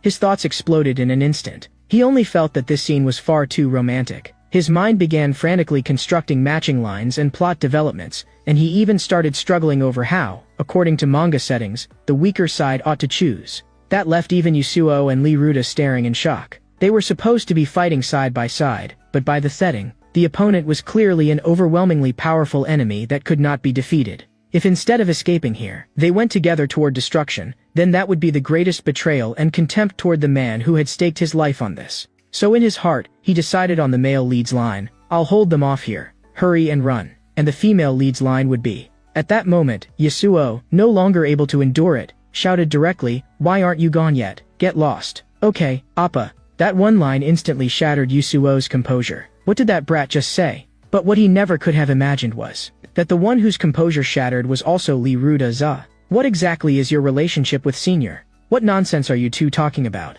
In the next second, she let out a cold snort. I'll personally ask Senior about his real purpose later. But putting that aside, weren't you hitting a little too hard? Yasuo answered her coldly, telling her not to get too arrogant. He was a teacher, and teachers were supposed to protect their students. He said plainly that the fact she had failed to attack Ryo Wujin just now was simply because she had been lucky. Now he would let her witness the swordsmanship passed down from his ancestors. Lee Ruda could only feel that Yasuo's oppressive aura at this moment was absurdly intense. Had he really powered up? Swordsmanship of Night. First form, Night. That terrifying presence forced Lee Ruda to scream again and again. She even felt the illusion that she had already been cut down. This is my Yasuo in his prime. In the next second, Lee Ruda stood there completely unharmed, and both of them froze on the spot. Only then did Yasuo realize that his wooden sword had long since been reduced to nothing but a short handle. The air instantly became awkward. In the next second, a huge foot slammed viciously into his face. Right in front of him, Lee Ruda kicked Yasuo flying away with one blow. Yasuo immediately realized that her strength was extremely great. If both sides fought at full power, then even an expert like him would be thrown into danger. After one round of direct exchanges, the situation ultimately turned into a one-on-one duel. Ryo Wujin clenched his teeth tightly. The sound of fighting on the rooftop was so intense that the people downstairs even got the wrong impression and thought the military was doing construction outside. That was because every kick from Lee Ruda was incomparably vicious, and she was still asking Ryo Wujin in return whether this felt exhilarating, whether this made him happy. Ryo Wujin was truly speechless and could only keep dodging desperately while complaining. But Lee Ruda kept urging him to respond seriously, to fight like a real battle, to completely let loose and have a proper all-out fight. Seeing the way he was now, she even suspected that after transferring schools, Ryu Woojin had never truly fought seriously again.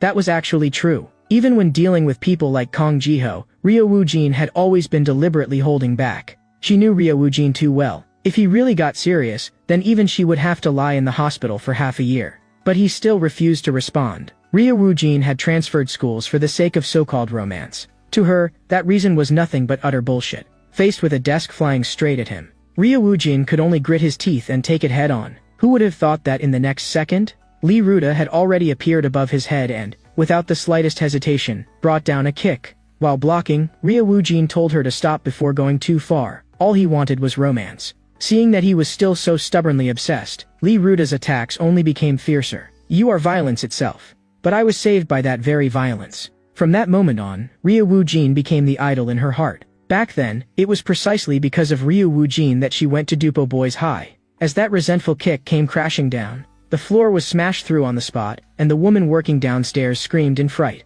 And Ryu Woojin lay there quietly in the rubble, while Lee Ruda stood above him, breathing heavily. Wasn't Duple High that school tucked away in some mountain hollow, rotten like a cesspit? But even so, she had still gone there without hesitation.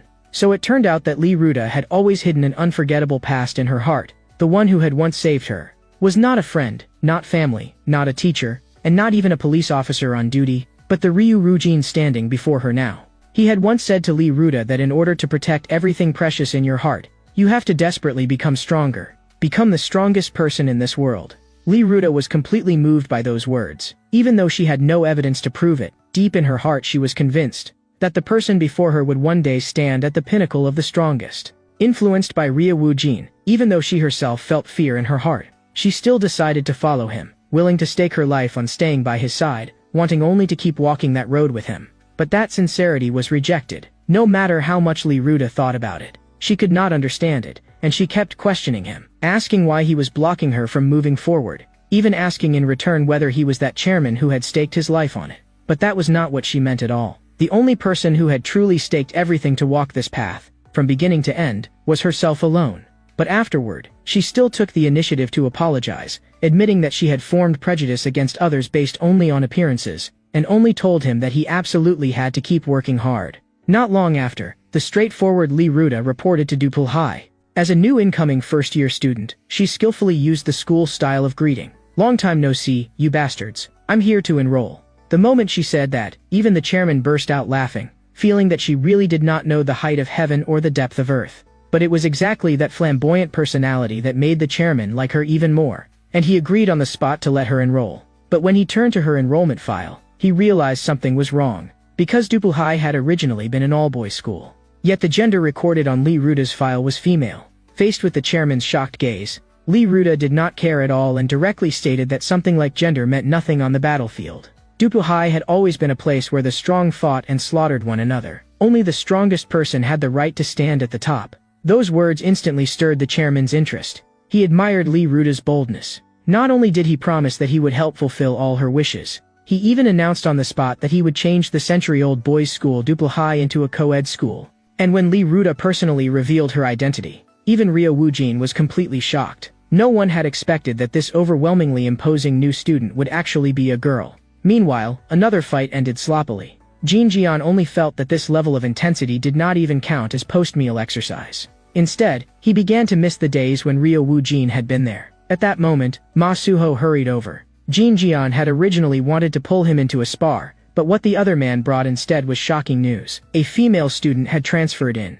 After hearing it, Jin Jian looked completely indifferent. But the news of a female student transferring in instantly exploded across the whole school. The boys on campus fell into complete chaos, with noise and discussion everywhere. Some even complained that the chairman was still doing things as randomly as ever. Jin Jian, however, felt there was nothing remarkable about it. It was not even the first time anyway. That left even Ma Suho dumbfounded. Who else was there? Lee Ruda. That level of impact was practically like a nuclear bomb. What, you didn't know? By the way, how many times did you show off your muscles in front of her? At that point, Ma Suho only then belatedly realized that he had actually had no idea the school had been changed into a co-ed school, and he could not help complaining that for such a huge matter, no one had informed him in advance. Right then, a loud crash came from behind them. The new transfer student Jang Jiamhee appeared, and Masuho shouted in shock, "It's her." The girl even deliberately greeted them in Dupohai's way. This time, she had transferred here specifically to find Lee Ruda. But after learning that the other girl was not there, Jang Jianhe's face instantly filled with disappointment. She frankly admitted that her purpose in transferring was to fight truly powerful women. Since that wish had fallen through, she proposed on the spot that she would first have a match with Jin Jian.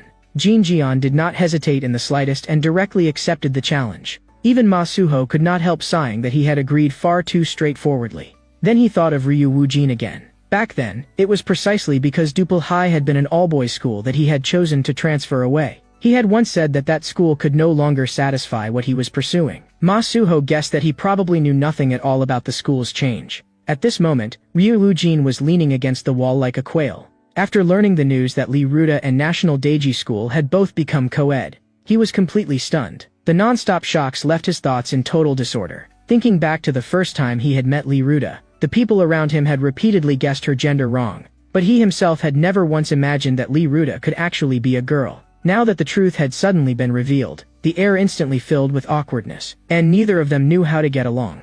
Lee Ruda tried to speak and ease the atmosphere, but by sheer bad luck she brought the misunderstanding back up again, and even took the opportunity to tease Ryu Wujin, saying that he was a deserter who had run from the battlefield. But there was no way Ryu Wujin would admit that.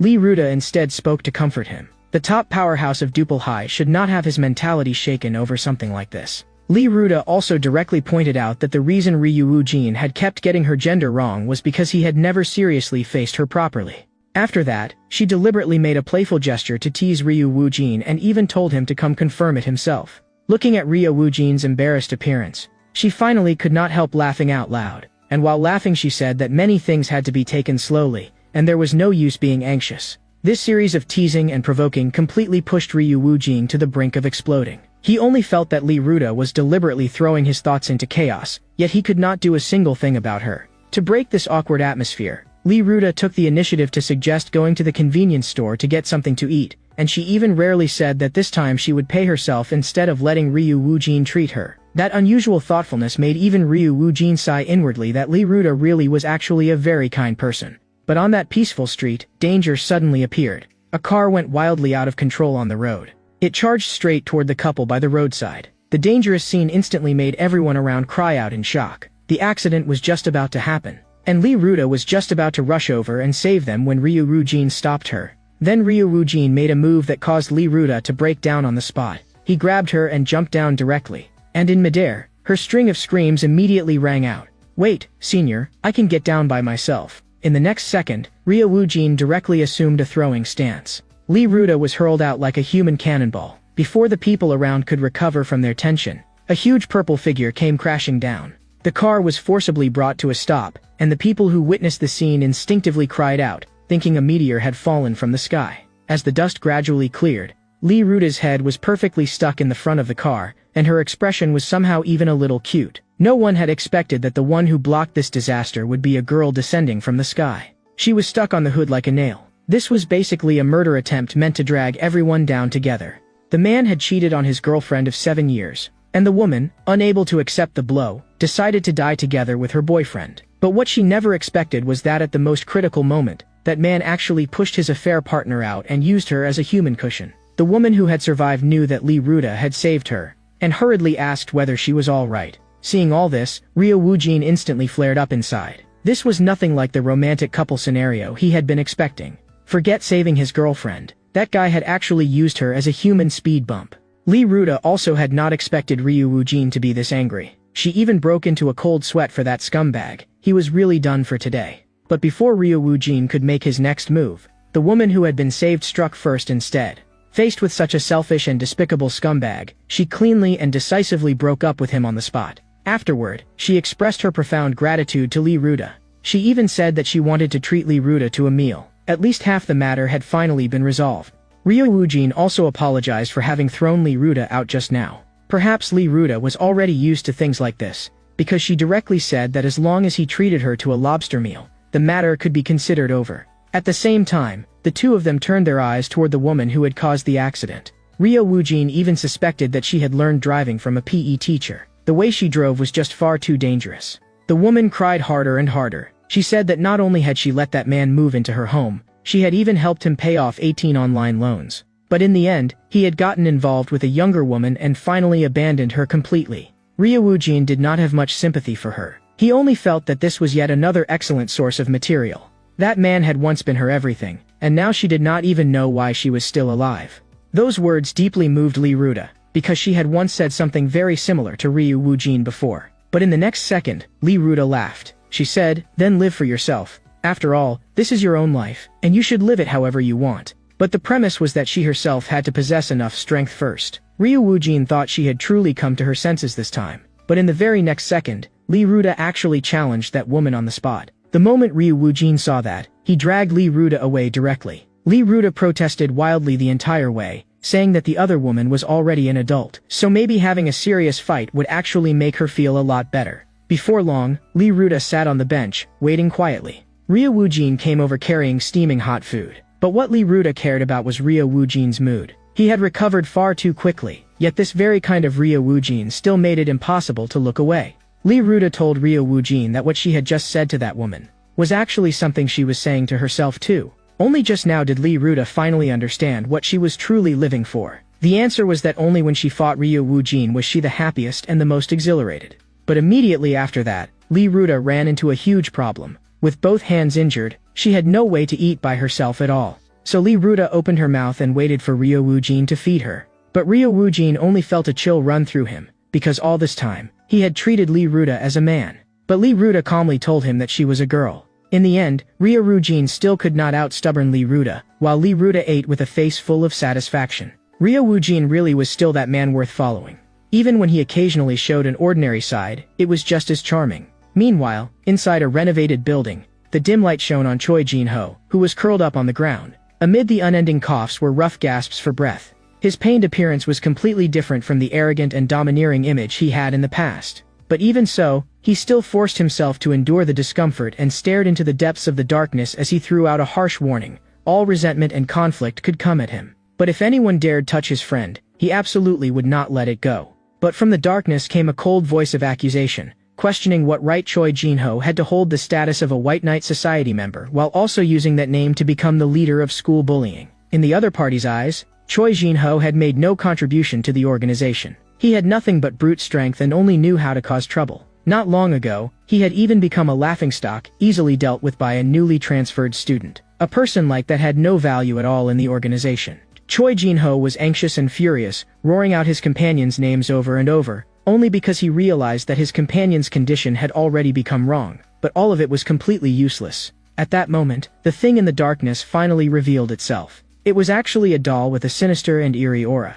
A chill ran through Choi Jin-ho's heart, and he could not help wanting to know what exactly the other side wanted from him. But the doll spoke calmly, saying that Choi Jin-ho was now completely trapped and had nowhere to go. It poured a cup of tea and gestured for Choi Jin-ho to drink it. Choi Jin-ho was full of vigilance and suspected that some unknown drug had been added to the tea, so he refused to drink it no matter what. But in the next second, something completely unexpected happened. His two companions suddenly began fighting each other, and one of them even clamped both hands around the other's neck. The doll coldly told him that he no longer had any capital for negotiation.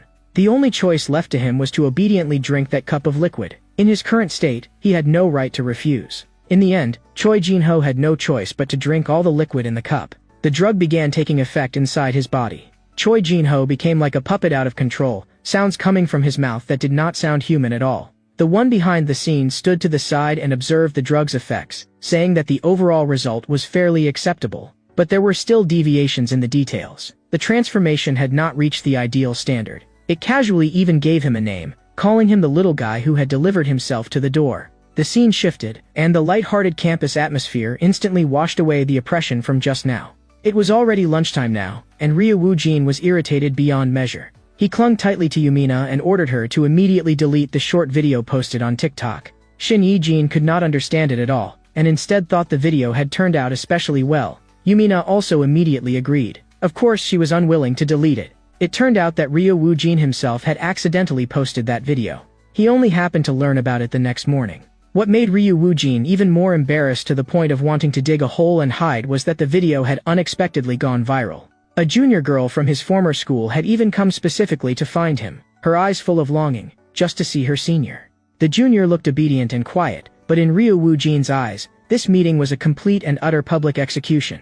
Shin Yijin objectively advised that since Ryu Woojin was resisting it so much, deleting the video would indeed be reasonable. But Yumina still refused to delete it, because the video had already gone viral. The number of likes had directly soared to 87,000. Such outrageous traffic instantly tempted Yumina.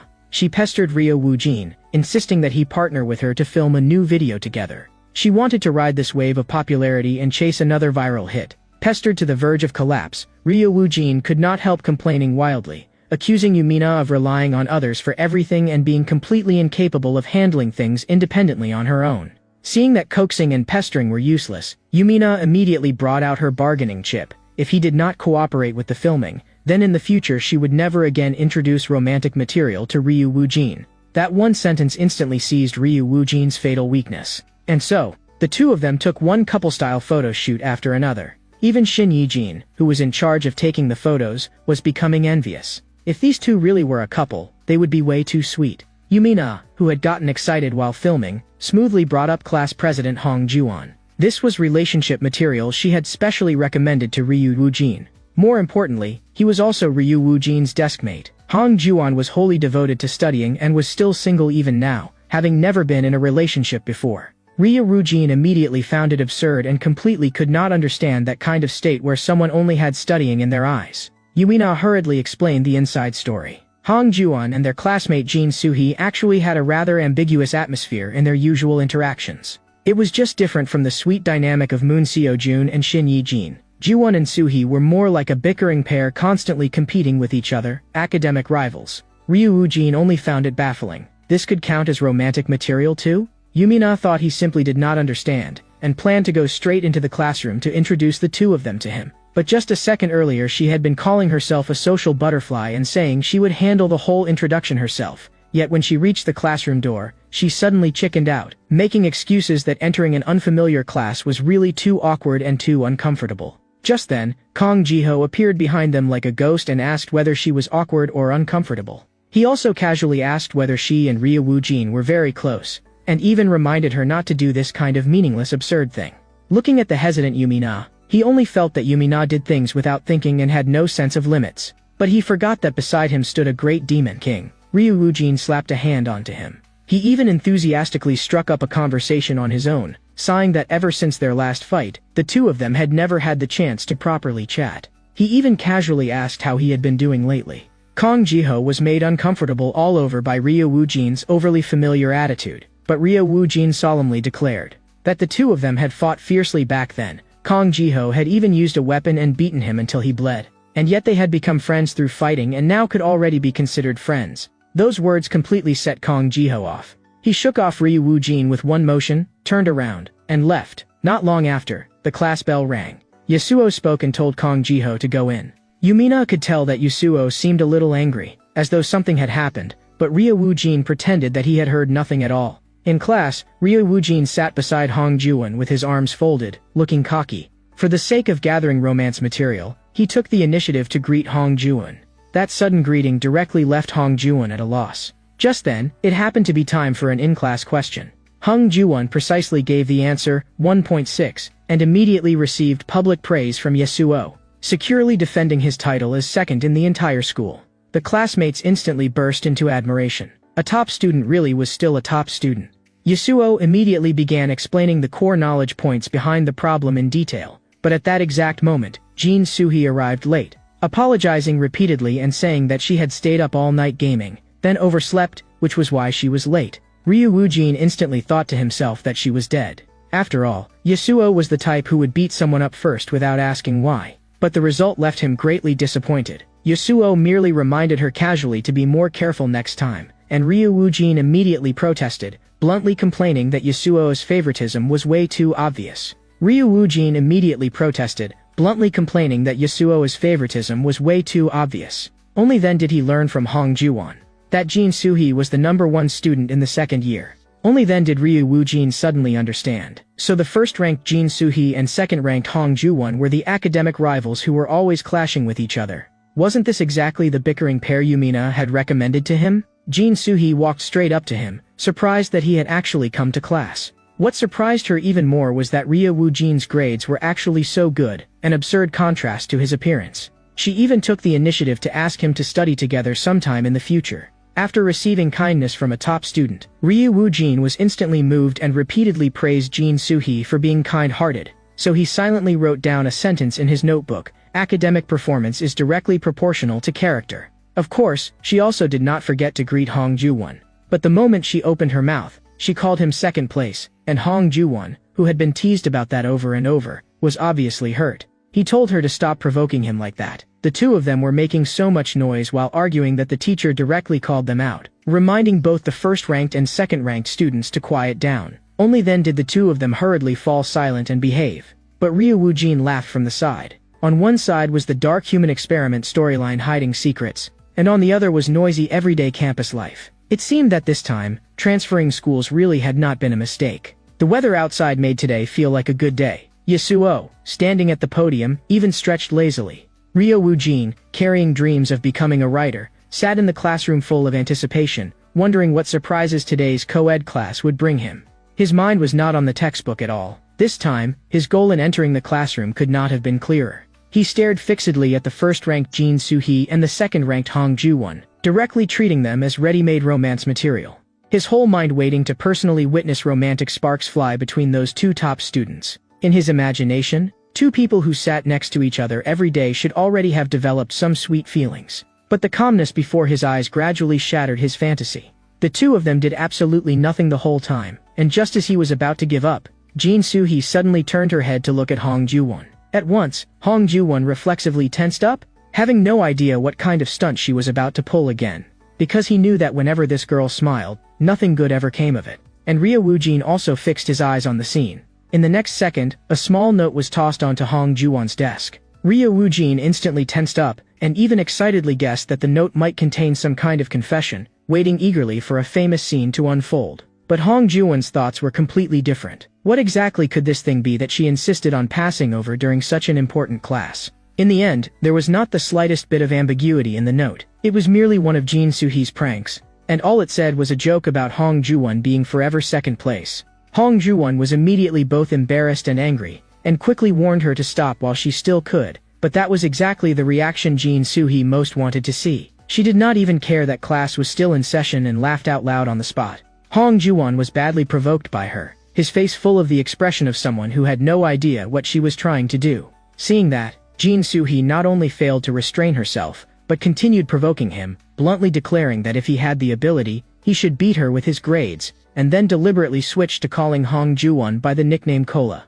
Although Ryo Woojin did not quite understand it at first, in his view, this kind of playful bickering was probably a romance that belonged only to the two of them. The commotion they caused was so loud that it instantly drew Yasuo's attention over. Before their eyes, the usually not-so-likable Hong Ju-won was directly criticized by name, with Yasuo mocking him for clearly having top-tier grades while showing nothing impressive in class behavior. Just as Hong Ju-won was about to speak up in protest, Yasuo directly threw several questions at him. Faced with the sudden questioning, Hong Ju-won panicked on the spot and could not even answer the choices. And at the critical moment, it was Jin Soo-hee who secretly prompted him from the side. But who could have expected that she deliberately gave him the wrong answer? The simple-minded Hong Ju-won really did treat her as a life-saving straw and blurted out that answer. As a result, the one sent to stand in the corner was him, though beside him was also Ryo Woojin, who got dragged into it just for watching the show. Yasuo even directly said that this was revenge on Ryo Woojin for leaving him behind alone after school yesterday. After being toyed with again and again, Hong Ju-won was so angry that even his words came out tangled, and he kept shouting Jin Soo-hee's name, feeling utterly wronged and completely unable to understand why he was being punished for no reason at all. Ryo Woojin seized the opportunity and smoothly began probing the relationship between the two of them, puzzled why they could argue nonstop every day even though they did not really seem to have a grudge against each other. Hong Ju-won explained pitifully that it was always Jin Soo-hee who picked fights first, and that no one would be able to put up with it. With one sentence, Ryo Woojin pierced straight to the point, teasing that though Hong Ju-won complained with his mouth, in his heart he actually did not dislike being thought about like that by her at all. Right after that, Hong Ju-won turned around and asked about Ryo Woojin's academic level. Thinking of how Ryo Woojin had solved all the difficult questions in yesterday's in-class test, Ryo Woojin told him that he had only learned a little ahead of schedule back in middle school. As he spoke, he suddenly reacted sharply and thought Hong Juwon had mistaken him for a new academic rival. Ryo Woo-jin hurriedly explained his true purpose. Compared with competing with others in grades, the most important thing to him now was collecting romance material. He frankly admitted that he was determined to become a romance webtoon artist. He did not want his precious student days to be left with nothing but dull studying, because romance stories were an absolutely indispensable part of youth. Hong Ji-won actually agreed with that statement, and it was precisely because of that he had always been doing his utmost to seize first place in the grade. Those words, instead, left Ryo Woo-jin dumbfounded. But at that moment, Jin Soo-hee popped up again and twisted the knife, specifically mocking the pathetic state of the mighty second-place student, and even excitedly took out her phone to snap a commemorative photo, making Hong Ji-won repeatedly shoo her away and complain that the only reason he was suffering this badly was all because of her. But Jin Soo-hee casually tossed out a line saying that all of this was for his sake. That instantly threw Hong Ji-won's thoughts into chaos. Later, they learned that Hong Ji-won had originally planned to go to the library after school. Jin Soo-hee took the initiative to invite him out for coffee, saying it would count as an apology. But Hong Ji-won did not even think about it and directly refused in a sharp voice. Seeing that she could not invite Hong Ji-won out, Jin Soo-hee immediately changed targets. She actually turned around and invited Ryo Woo-jin to go study with her instead. That sudden invitation directly startled Hong Ji-won, and he hurriedly demanded that Ryo Woo-jin reject it immediately. Ryo Woo-jin had no idea what kind of game the two of them were playing, but in order to get the material he wanted, he still accepted without hesitation, making Hong Ji-won's mentality explode on the spot as he directly called him crazy. The scene shifted, and the library was eerily quiet. What made everyone's jaws drop was that Ryo Woo-jin actually really did sit obediently to one side and begin explaining problems to the first-ranked Jin Soo-hee. Step by step, he broke apart the solution process, substituting the corresponding formulas into the questions and slowly deriving the answer. That method, both concise and innovative, instantly lit up Jin Soo-hee's eyes. She repeatedly exclaimed that she had never seen such a clever way of solving problems, and she was completely drawn in by this new line of thought. Ryo Woo-jin even casually joked that with this set of logic, even the difficult problems of top scholars could be easily dismantled. A huge amount of new knowledge poured into Jin Soo-hee's mind as if it were being engraved directly into her brain. Even a top student like her could not help sighing that her brain was almost not enough anymore. And just as the two of them were buried in studying, Shin Yi-jin hurriedly sent Moon Seo-jun a message telling him to come to the library immediately. Moon Seo-jun, seeing that she had not replied for quite a while, grew more and more anxious and immediately rushed toward the library. But the moment he stepped into the library, he saw a scene enough to overturn his understanding of reality. Ryo Woo-jin was actually sitting together with Jin Soo-hee, studying side by side, and even more absurdly, Jin Soo-hee's face actually carried obvious admiration. Moon Seo-jun was just about to go over and say hello, but what he did not notice was that behind him, a pair of reddened eyes had already quietly lit up. The small movement nearby still caught Ryo Woo-jin's attention. Jin Soo-hee clearly noticed nothing and asked him what he had seen, while Ryo Woo-jin told her that he had just seemed to hear someone calling his name. It turned out that the person who had just stepped in to stop Moon Seo-jun was Shin Yi-jin, and she had even used her signature move. The four of them were afraid of being discovered and could only huddle behind the bookshelves, not daring to breathe loudly. After being released, Moon Seo-jun's face was still full of disbelief. In his view, the person who should have been studying with Jin Soo-hee was clearly the forever second Hong Ji-won. So how had it become that guy Ryo Woo-jin instead? But very quickly, he made peace with it himself. As long as Ryo Woo-jin was not there to steal the Yi-jin, everything else was fine. But Yumina and Shin Yi-jin immediately declared on the spot that absolutely not. That spot had originally belonged to Hong Ji-won, while Hong Ji-won himself was under so much pressure that he could not say a word. Moon Seo-jun directly exposed the truth. Hong Ji-won had actually secretly liked Jin Soo-hee all along, but because he was too timid, he had never dared to say those feelings out loud. Now that he was watching with his own eyes as someone else stood beside the person he liked, of course he was anxious beyond measure. Hong Ji-won, whose feelings had been exposed on the spot, was both embarrassed and angry, desperately denying it with his mouth, but every sentence around him hit right in the center of his heart. Moon Seo-jun even rarely turned serious and advised him that if he kept standing still and doing nothing, in the end he would only watch the person he liked drift farther and farther away, wasting this bond for nothing. Compared with the atmosphere on their side, so tense it was practically frozen, Ryo Woo-jin and Jin Soo-hee had already temporarily stopped studying, and planned to take a short break first. Jin Soo-hee took out a bottle of banana milk and gave it to Ryo Woo-jin as a thank you gift, thanking him for teaching her so patiently. But because they had different ways of drinking it, the two of them somehow ended up having a small disagreement. Ryu Woojin was used to sticking in the straw and drinking it directly. Jin Soo-hee, however, preferred to shake the milk evenly first and then drink it slowly. Halfway through chatting, Jin Soo-hee casually pulled out a packet of buldak hot sauce. That movement made Ryu Woojin freeze completely, almost thinking that she was under too much study pressure and was about to do something outrageous. Aside from Hong Ju-won, the expressions on the other people's faces were almost exactly the same. But no one had expected that Jin Soo-hee actually had her own logic. The spicy taste could just happen to relieve the tension brought on by studying, and the hot sauce drink she personally mixed actually tasted unexpectedly good. But in Ryu Woojin's eyes, that combination was simply dark cuisine that was impossible to swallow. During their casual conversation, the thick notebook by Ryu Woojin's hand also aroused Jin Soo-hee's curiosity, and after asking several times, Ryu Woojin finally confessed that it was actually his romance material notebook. So the ultimate goal behind his transfer was to become a romance comic creator, and the campus interactions and shy emotions he saw in daily life would all be casually written down by him and slowly accumulated into creative inspiration. After hearing about his dream, Jin Soo-hee was genuinely worried for him and could not understand why he insisted on choosing such a difficult and uncertain path. After learning that the notebook was specially used to record daily romance material, she even deliberately smiled and asked whether the time she and Ryu Woojin had spent studying together had made his inspiration explode or his heart beat faster. That string of teasing made Ryu Woojin laugh helplessly. The light, warm atmosphere between the two of them also slowly reached its peak. Very soon, the topic landed on Jin Soo-hee and Hong Ju-won. Ryu Woojin was curious. Even though the two of them bickered and fought like they were dating, they also always stuck together to study. The atmosphere was clearly not bad, yet somehow every single matter became a head-to-head clash. Jin Soo-hee instinctively replied that this was simply how they had always gotten along. They spoke as if they disliked each other, but in reality they were always quietly paying attention to each other's every move. Combining that with what he had observed over the past few days, Ryu Woojin pierced the core with a single sentence. On the surface, they looked like they were competing with each other, but in reality both of them were carefully hiding their affection.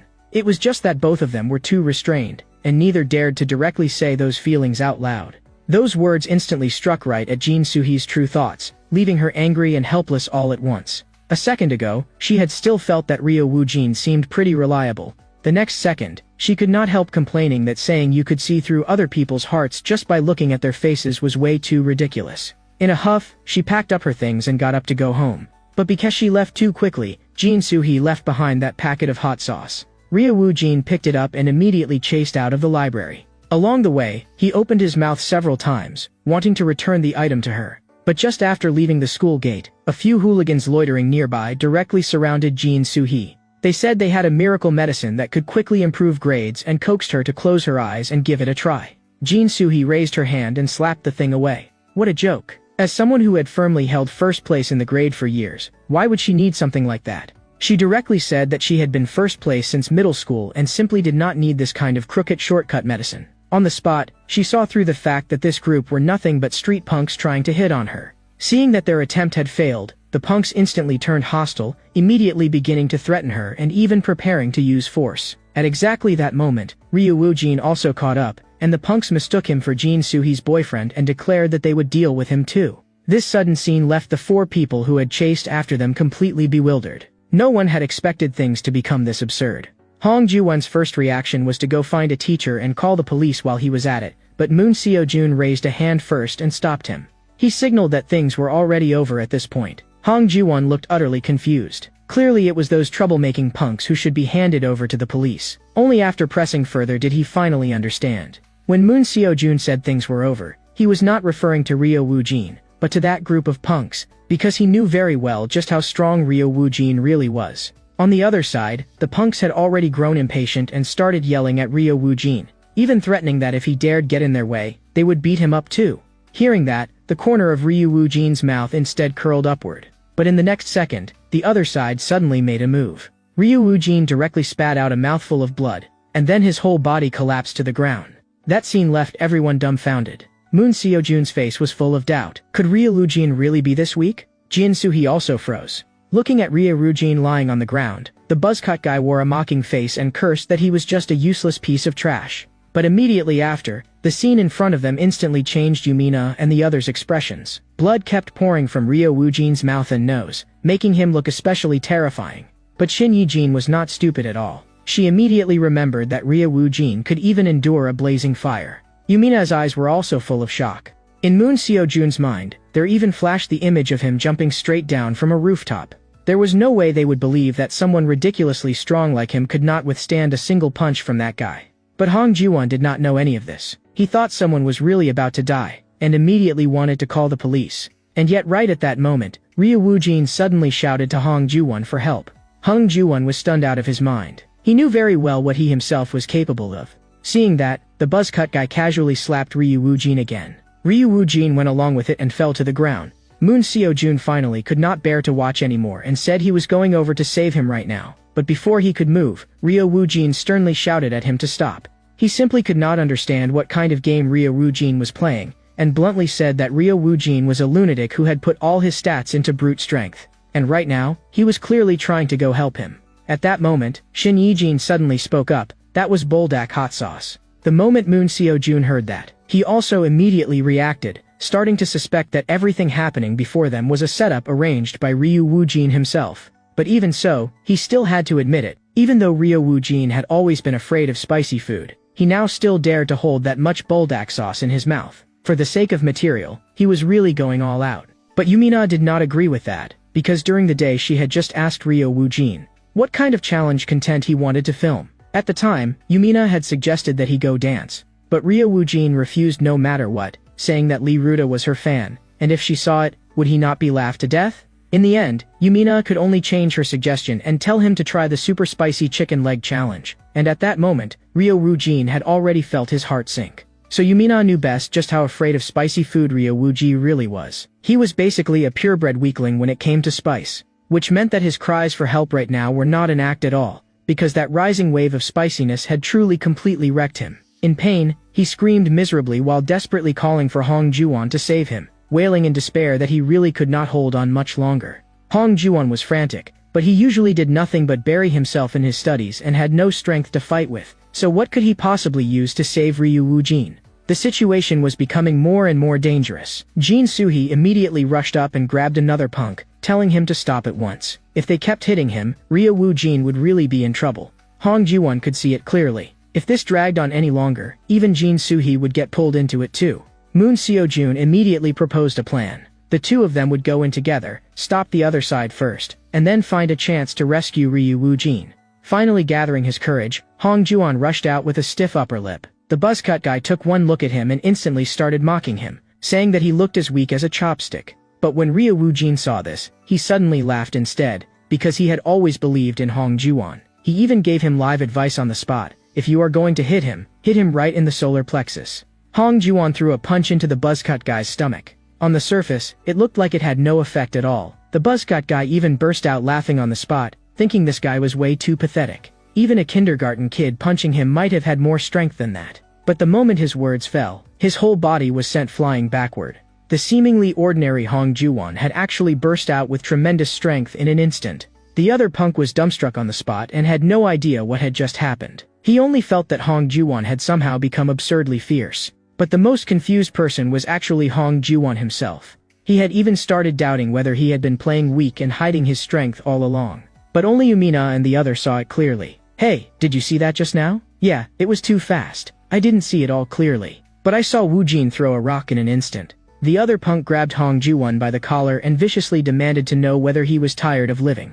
Hong Ji-won was directly frightened by that intimidation, and immediately lowered his head to admit fault and beg for mercy. Watching from the side, Ryu Woo-jin almost wanted to smack Hong Ji-won on the head. He had worked so hard to create this situation, only for it to be ruined just like that. But immediately after, another twist appeared. That person suddenly covered his eyes and let out a scream. Hong Ji-won was completely unable to make sense of it. His mind even began wandering wildly, and he started wondering whether he had suddenly awakened Conqueror's Haki unconsciously. The two punks immediately groaned in misery, lamenting that even being a punk was getting harder and harder nowadays. In the end, it was still the classic routine. They threw out one harsh threat and then turned and ran. At this point, Hong Ji-won still had not fully recovered his senses, but Jin Soo-hee's voice had already reached him at once. Ryu Woo-jin, are you okay? Come here quickly. You've lost so much blood. Hold on a little longer. I'm calling an ambulance right now. But at that moment, she suddenly sensed something was off and caught that familiar smell. Only then did she realize that Ryo Woo-jin had actually drunk an entire bottle of bulldog hot sauce. Jin Soo-hee could not understand it at all, but Ryo Woo-jin told her that if it was for the sake of shaping the most perfect story in his heart, he had long ago steeled himself not to fear even death. Jin Soo-hee only took it as nonsense. Seeing how bad his condition was, she felt what he needed most right now was water, but Ryo Woo-jin specifically asked for iced black tea, and the moment Hong Ju-won heard it, he immediately turned and went to buy some. As soon as Hong Ju-won left, Ryo Woo-jin motioned for Jin Soo-hee to come over, then leaned in and whispered something in her ear. Jin Soo-hee also finally understood what Ryo Woo-jin was really trying to say, and immediately slapped him on the spot. "You idiot. That was true enough? But how could I possibly say something like that out loud?" She asked Ryo Woo-jin to help her. But in the end, she still gathered her courage and seriously said one sentence of thanks. "Thank you for saving me just now, Hong Ju-won." She even added softly that he had really looked handsome just now. Hearing those words, Hong Ju-won froze completely. The moment Jin Soo-hee saw that, she quickly urged him to go buy the drink already, and even deliberately called him directly by his full name. It was as if Hong Ju-won were allergic to that name, and he immediately protested seriously, forbidding her from calling him by his full name. Jin Soo-hee directly fired back that if he did not like it, then he should go take first place. Ryo Woo-jin instantly felt that he had obtained excellent material. Watching other people fall in love could actually make someone's blood boil this much. This kind of romance was practically explosive. Watching that flame soar upward, even Jin Soo-hee was dumbfounded. Shin Yi-jin and the others also had not expected that this time actual fire would come shooting out. And on the spot they decided that under these circumstances, he absolutely had to be sent to the emergency room immediately. Hong Ju-won had just been about to move when he suddenly noticed a medicine bottle on the ground. He froze for a moment and casually picked it up.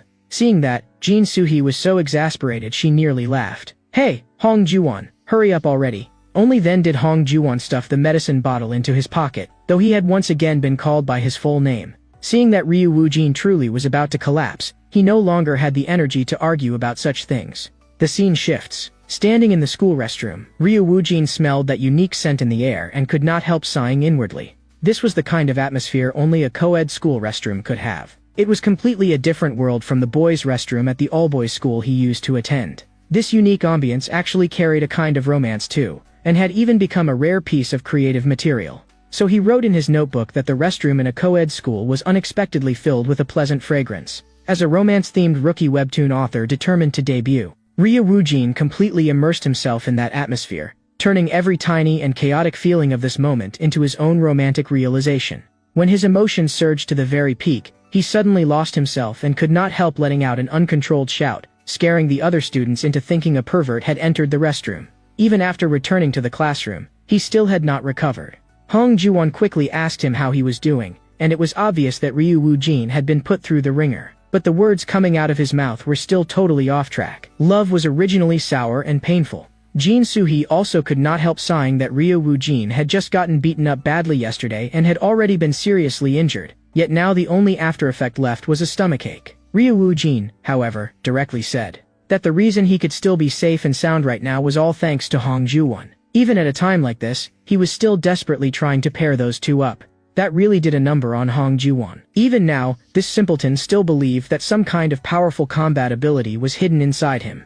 He had even already started imagining on his own that maybe he was born with an incredible talent for fighting, when a voice suddenly drew their attention. "Hey, Jiho, have you taken this medicine before?" They said it was a miracle drug given by an acquaintance, and rumor has it that after taking it, your grades can immediately shoot up, strongly recommending that he try it. Not far away, Jin Soo-hee immediately sensed something wrong. She recognized it as the exact fake medicine being forcibly peddled by outsiders earlier. The price was absurd and it had no real effect, but even so, plenty of students still fell for it blindly. Hong Ju-won also followed up by breaking down the logic, pointing out that this was a textbook placebo effect. The medicine itself had no effect on improving grades at all. It was only the high price that produced psychological suggestion in reverse, making students mistakenly believe that the drug was really starting to work. Kang Ji-ho looked at the medicine bottle in his hand. In the next second, he threw it straight out the window, and casually advised his buddy not to take it either. What use could something like that possibly have for the dead last student in the whole school? What, would it help him rise to second to last? The friend immediately felt his words were way too cutting.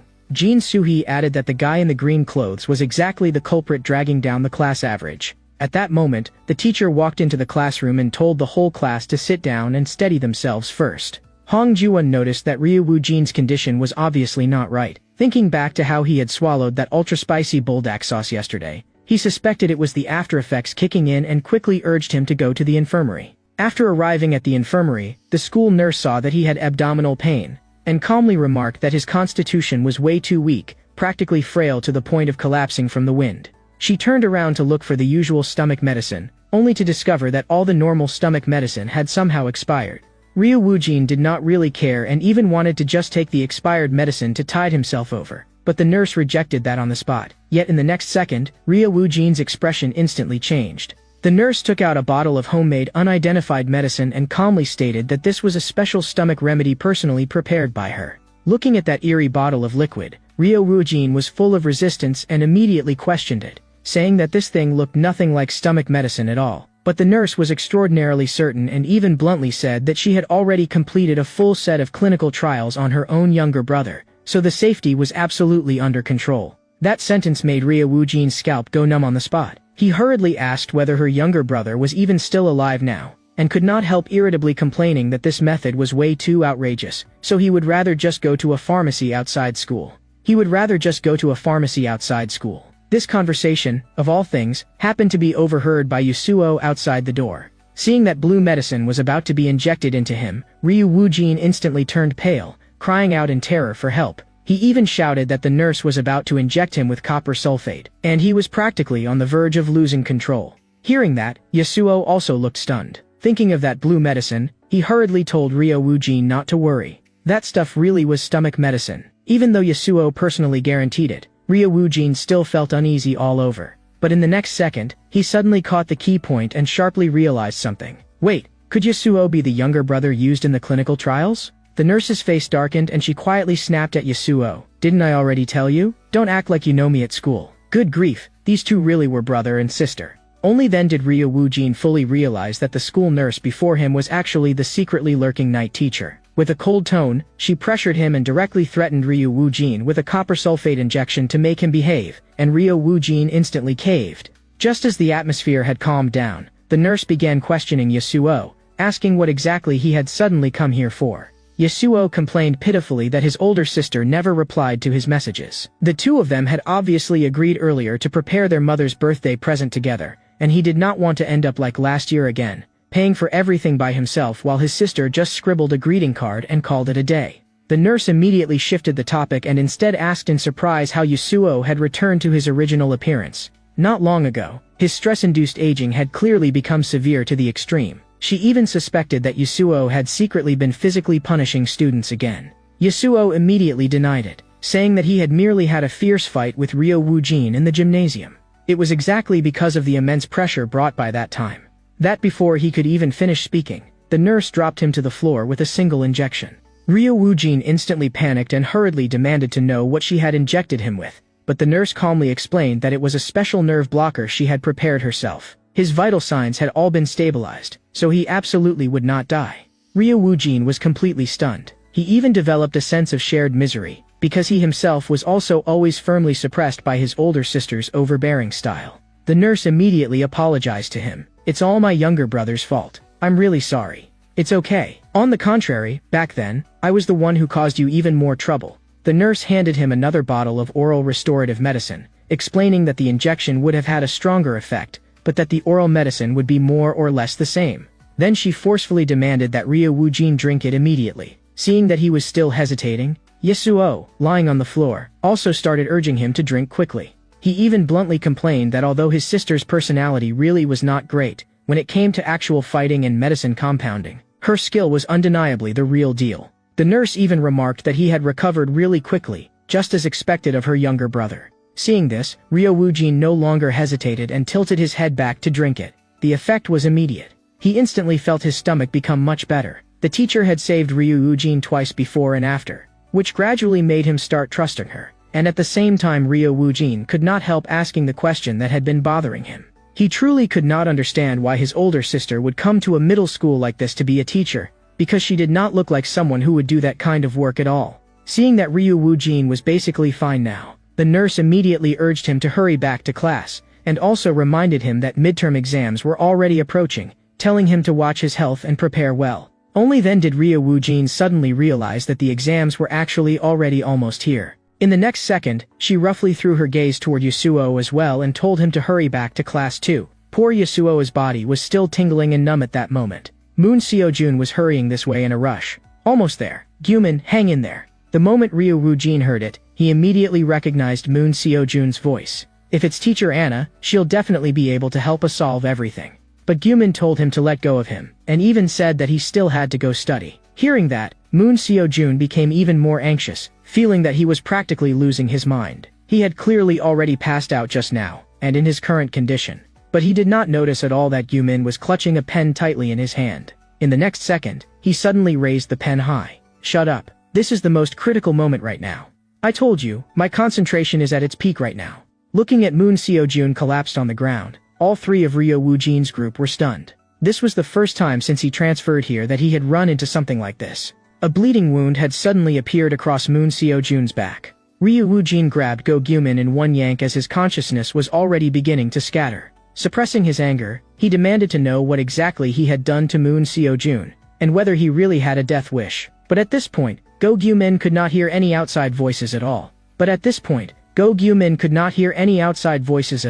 And fragmented bits of knowledge kept spilling from his mouth. Chemical bonds, molecules, polarity, polar covalent. These chemistry terms and English grammar were all tangled together chaotically, constantly spilling out in his delirious muttering. Chemistry terms and English grammar were all tangled in a mess, with English grammar crammed chaotically into his out-of-control mind. Hydroxide ions, moles per liter. He repeated over and over that it was too late. His mind was filled with nothing but scattered formulas, and his reasoning had long since broken apart. Even Ryo Woojin was stunned into silence. He clearly had not even done anything yet. At that moment, Moon Seojun hurriedly stopped Ryo Woojin, preventing him from getting any closer to the out-of-control Gumin. He said he himself was fine, but begged Ryo Woojin to think of a way to restrain Gumin first, and also told him that Gumin had suddenly become like this in the middle of class. Anna quickly treated the wound on Moon Seojun's back, and casually joked that he and Ryo Woojin were practically the two VIPs of the infirmary. Looking at Gumin, whose breathing had finally become a little more stable, the teacher made a preliminary judgment that this was an acute panic attack triggered by pre-exam stress. After that, she asked Moon Seojun to explain everything from beginning to end. Moon Seojun began talking about how Go Gumin had seemed like a completely different person lately. The two of them were both students in class 4 of the second year. Although Gumin had never really been outgoing, his emotions had always shown plainly on his face. Whether he was happy or irritated, he had never hidden it. But in just these past few days, it was as if he had completely sealed himself off. He ate lunch alone in hiding, and no matter who called him during breaks, he would not go. At first, Moon Seojun had thought he was just in a bad mood. But as time went on, Gumin seemed to lose even his emotions. He became numb and silent, like his soul had been sucked away. Then during class, Gumin suddenly fainted. Moon Seojun immediately carried him on his back and sprinted all the way into the infirmary. He guessed that the fact that midterms were getting close had completely crushed Gumin under the pressure. But just then, Ryo Woojin suddenly spoke up and asked how Gumin usually did in school. After learning that he was only around the middle of the class, Ryo Woojin suddenly remembered something strange. He was almost certain that the reason for Gumin's breakdown was not exam stress at all. It was those unidentified grade-boosting drugs being sold by people outside the school. Because yesterday at the entrance to the library, someone had specifically stopped students preparing for exams and sold that kind of pill that claimed it could quickly raise grades. Even Jin Soo-hee, the top student in the entire school, had almost gotten entangled with them. After hearing this, Yasuo also spoke up, saying that this was obviously a scam targeting students. But if they really wanted to prove this guess, they would first have to find a sample of the drug and test it. But after being exposed, those people selling the drugs had already taken all the bottles away, and left nothing at the scene. At that moment, Ryo Woojin suddenly remembered that Kong Jiho seemed to have thrown away a bottle before, and the location was by the riverside outside Building 3. The moment Moon Seojun heard that, he immediately wanted to rush out and look for evidence. But Teacher Anna stopped him on the spot and raised a more realistic issue instead. No matter what the truth behind this was, many teachers and students had personally seen Go Gumin stab Moon Seojun with a pen just now. That already constituted a serious case of armed school violence. According to school rules, the school violence committee would definitely intervene, and Gumin would definitely receive severe punishment. This school had always handled such matters by only looking at the result and never the cause. They would only focus on the fact that he had hurt someone, and absolutely no one would seriously investigate why Gyu-min had suddenly become like this. But Moon Seo-jun still sincerely begged the teacher not to report the incident just yet, because he knew that Gyu-min was originally a very gentle person and could never have done something like this for no reason. After a moment of silence, Teacher Anna still agreed to suppress the matter for the time being. But Yasuo seriously reminded Moon Seo-jun that if the thing about the drug was true, then Gyu-min had to go to the hospital immediately for a complete drug screening. But Anna directly rejected sending him to the hospital. Yasuo immediately grew agitated and bluntly said that this was no small matter. How could they brush it aside so casually? But Anna instead asked him, "Do you think Gyu-min would willingly touch something like that? He's just an ordinary high school student who was deceived into accidentally taking a so-called miracle drug for raising grades. It's not like he knowingly got involved with contraband drugs. Just because he was tricked once, should he be labeled as drug-related and have his life ruined? That kind of handling would not be fair." Yasuo only felt that his sister was clearly favoring Gyu-min. Anna was silent for a long time, and only then slowly began talking about the true meaning of education. Everyone makes mistakes when they are young, more than simply punishing them. What teachers should do is give students a chance to correct themselves. Guidance will always be more important than punishment. Those words also instantly made Yasuo think of himself. Because back then, a teacher had once given him a second chance too. Judging from the messages in the group chat, everyone had already split up to search through Gyu-min's school bag and locker. But the medicine bottle by the river was not found either, as if someone had taken it away in advance, and the entire trail of clues was instantly cut off completely. At this moment, inside Class 1, Jin Soo-hee looked at Hong Ruan and teased that the flustered way he had run to the bathroom in the middle of class was really funny. No wonder he could only be the eternal second place. This seemingly unrelated conversation quietly drew in another sudden turn of events.